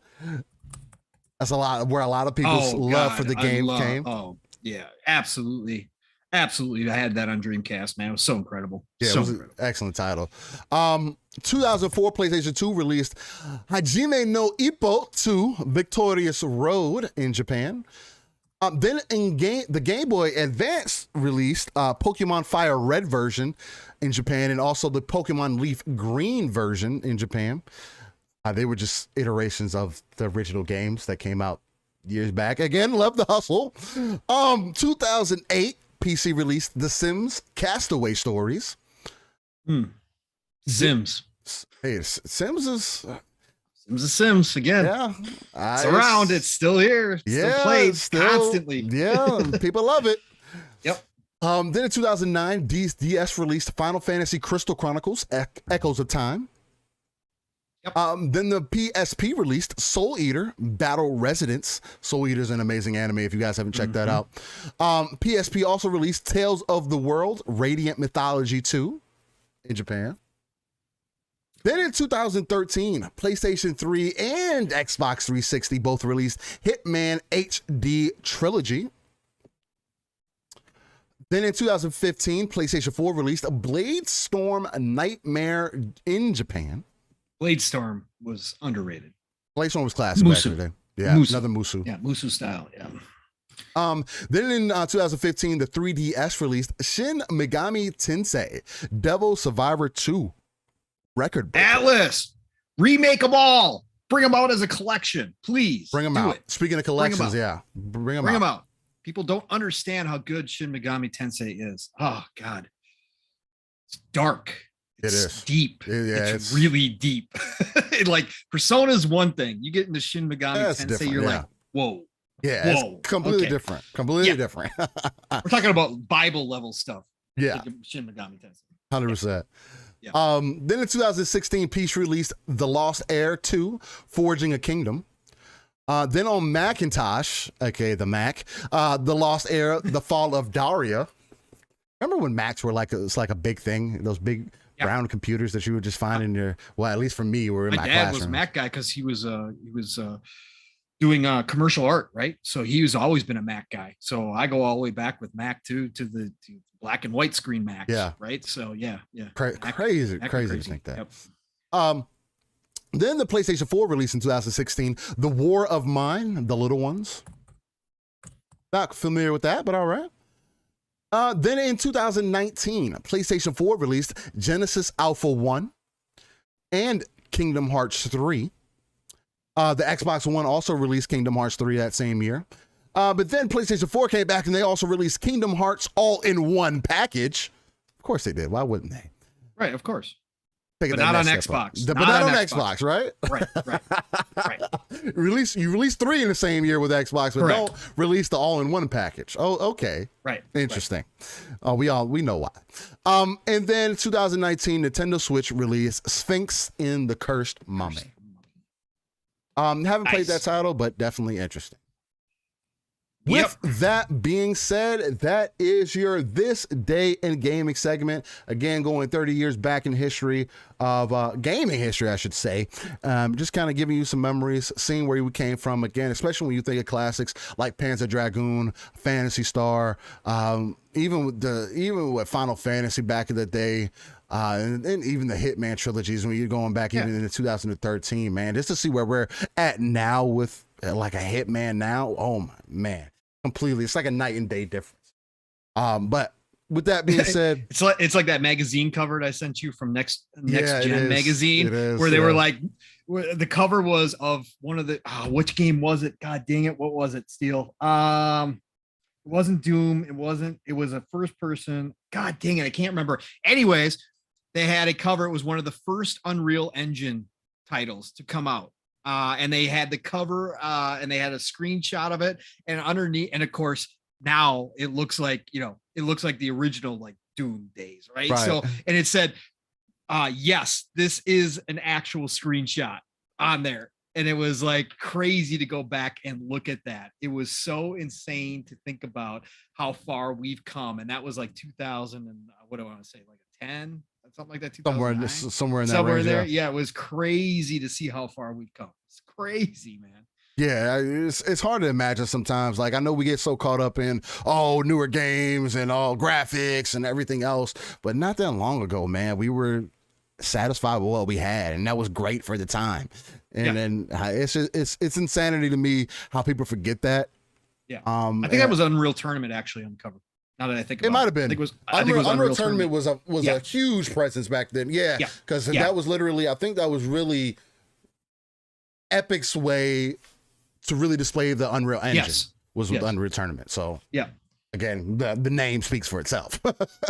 Exactly. Unreal Tournament. Oh my God, I have so many memories with that was damn competitive game. as hell, man. Oh my God, that game was fucking amazing. God. Especially with when they added vehicles and everything too, also to it. Ooh, man, those custom lobbies back in the day were fucking amazing. Got me reminiscing over here. See? Yep. All right, ladies and gentlemen, that's what we do. Episode 42 of your Living Splitscreen Morning Show. I want to thank you all for coming out again on a weekly basis. Much love to everybody in the chat. For those who are still here, and for those listening on the audio side, much love to y'all.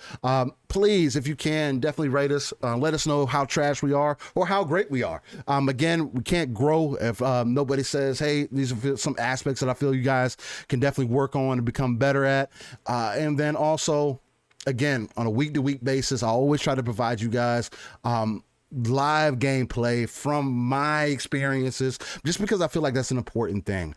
Sure, anybody can display whatever other game or whatever other content in their backgrounds. I try to bring you guys week to week gameplay from me as a gamer, because I feel like it's important not only to get an aspect of how different play styles, but just to also display some of these games too, man. I feel like it's an integral part of our gaming community, right? Hopefully it'll be the last time we ever see Pokemon. Hopefully it may be, unless I get further on, and I gotta get some more in there. But no, I think next week, well, it really depends. Dying Light comes out next week. So that probably is going to end up being the thing that gets to get played. If it's not, I'm probably going to put some Anvil gameplay up there, because I do have some of that recorded that I have not been able to display yet. So it just depends where we're at. Anvil's so good, man, but Extraction kind of came along and took us off for Anvil. That's what makes it so Anvil's difficult. Really good though. God dang, it's a good game. That's what makes it so difficult, man. And that's the problem that I'm having with going back to Horizon Zero Dawn. And it's not because it's boring or the gameplay. It's really because I'm choosing to play Horizon Zero Dawn now, and I got Halo to play, or I got this to play, or what. It's just, there's options out there. Just kidding, y'all keep that in mind, man. If there's a game that you're interested in, invest in it. Don't wait for Game Pass. Don't wait for whatever else. Don't give yourself excuses or reasons. If you're interested in playing it, play it. And Pong will definitely give you his typical motto, which is 100% accurate. Definitely take that into consideration.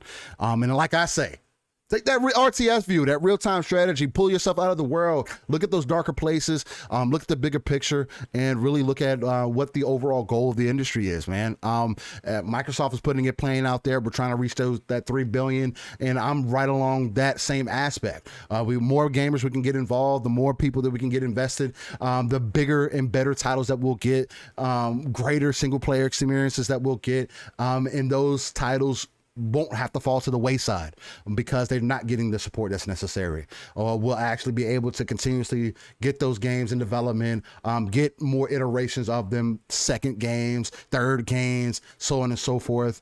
And then kind of go from there. Not everything has to have a multiplayer aspect of it to be successful, but there has to be something that's going to drive the numbers so you can get those experiences. So with that being said, you can find me, Steel Rain. Steel Rain, the T is a 7, everywhere. If it has a search bar, type it in. I also switched it over on Switch, so you can also find me on there, even though I know that you got to give a social security number out to get connected on there. So you're probably not going to find me on there, but anywhere else, you can type it in Google. You're more than likely pull up any of my avenues, whether it be YouTube, whether it be Twitter, Twitch, even though I haven't really been streaming and stuff like that. Just find me, man, in the DMs, whatever the case might be. Hit me up. Let's get and have a conversation. Let's talk about it. The other place you can find me also is that tonight on the Shop Podcast. Shout out to PTK Blam.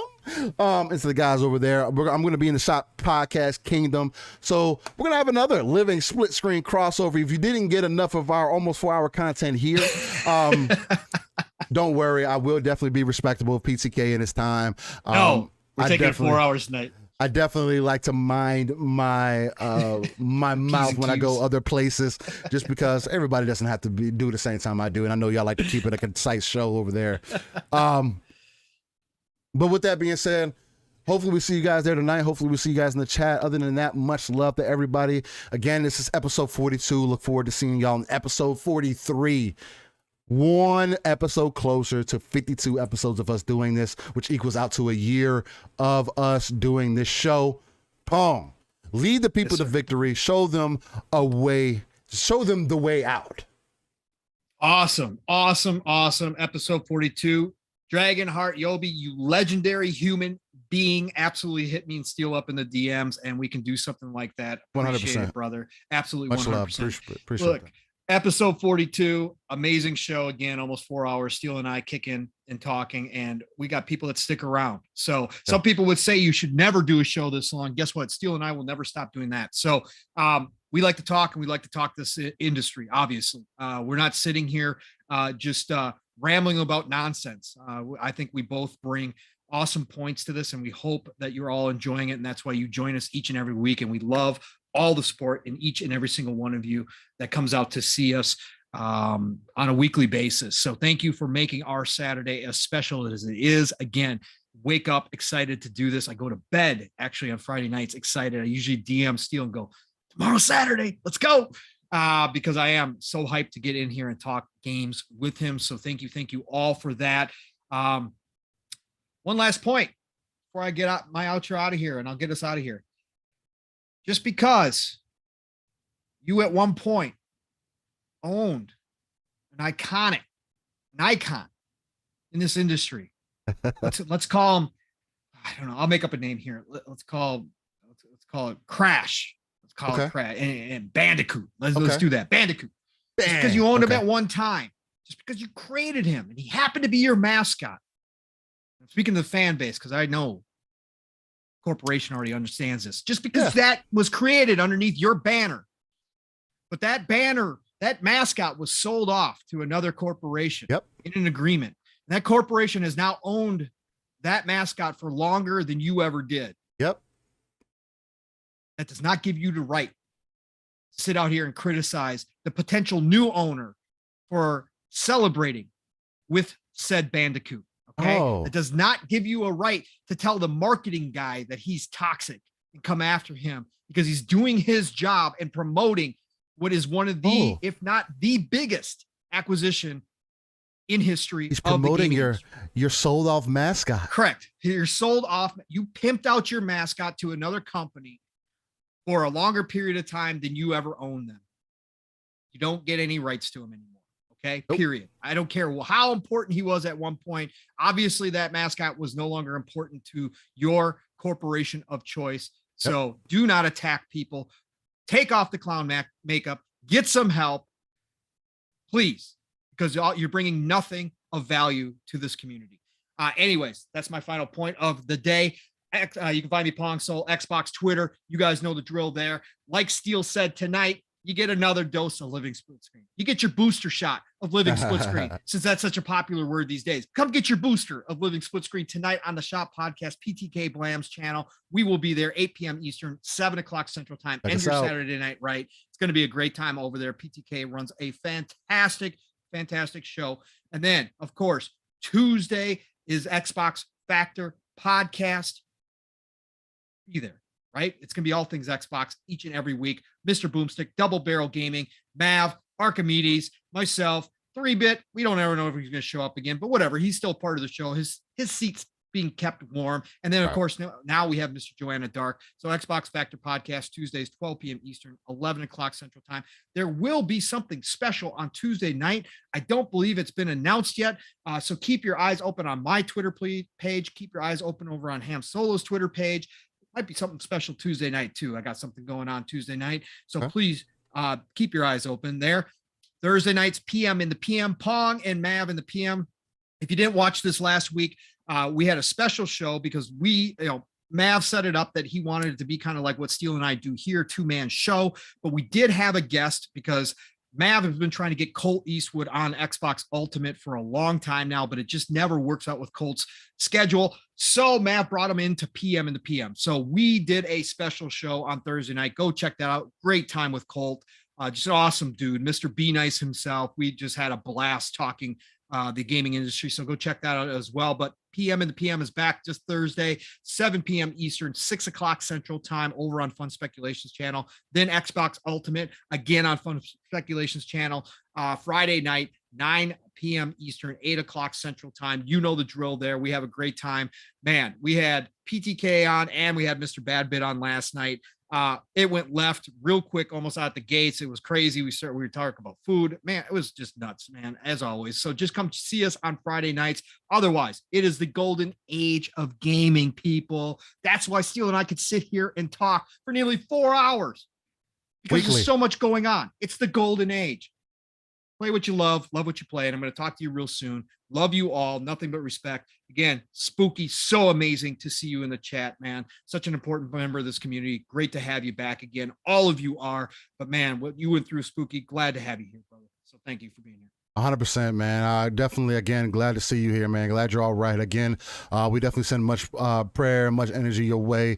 So I'm glad it worked out, man, because For a minute there, definitely was looking like to be on the opposite end of the spectrum, and I'm glad everything ended up working out, man. Shout out to you and Trinity Warrior for being amazing individuals, being definitely a key component to our community, definitely understanding the bigger play, the bigger picture. That's more about community than it is for just self. Of course, we all have our selfish opinions, as me and Pong kind of go back and forth here with all the time, but that's easy to talk about. It's more difficult to, again, pull yourself out of the world and look at the industry in total. With that being said, ladies and gentlemen, much love. Y'all stay easy, stay godly, stay blessed, get you some food, stay safe, and we'll see you on episode 43 of the Living Splitscreen Morning Show. Much love, and y'all stay easy. See y'all next week.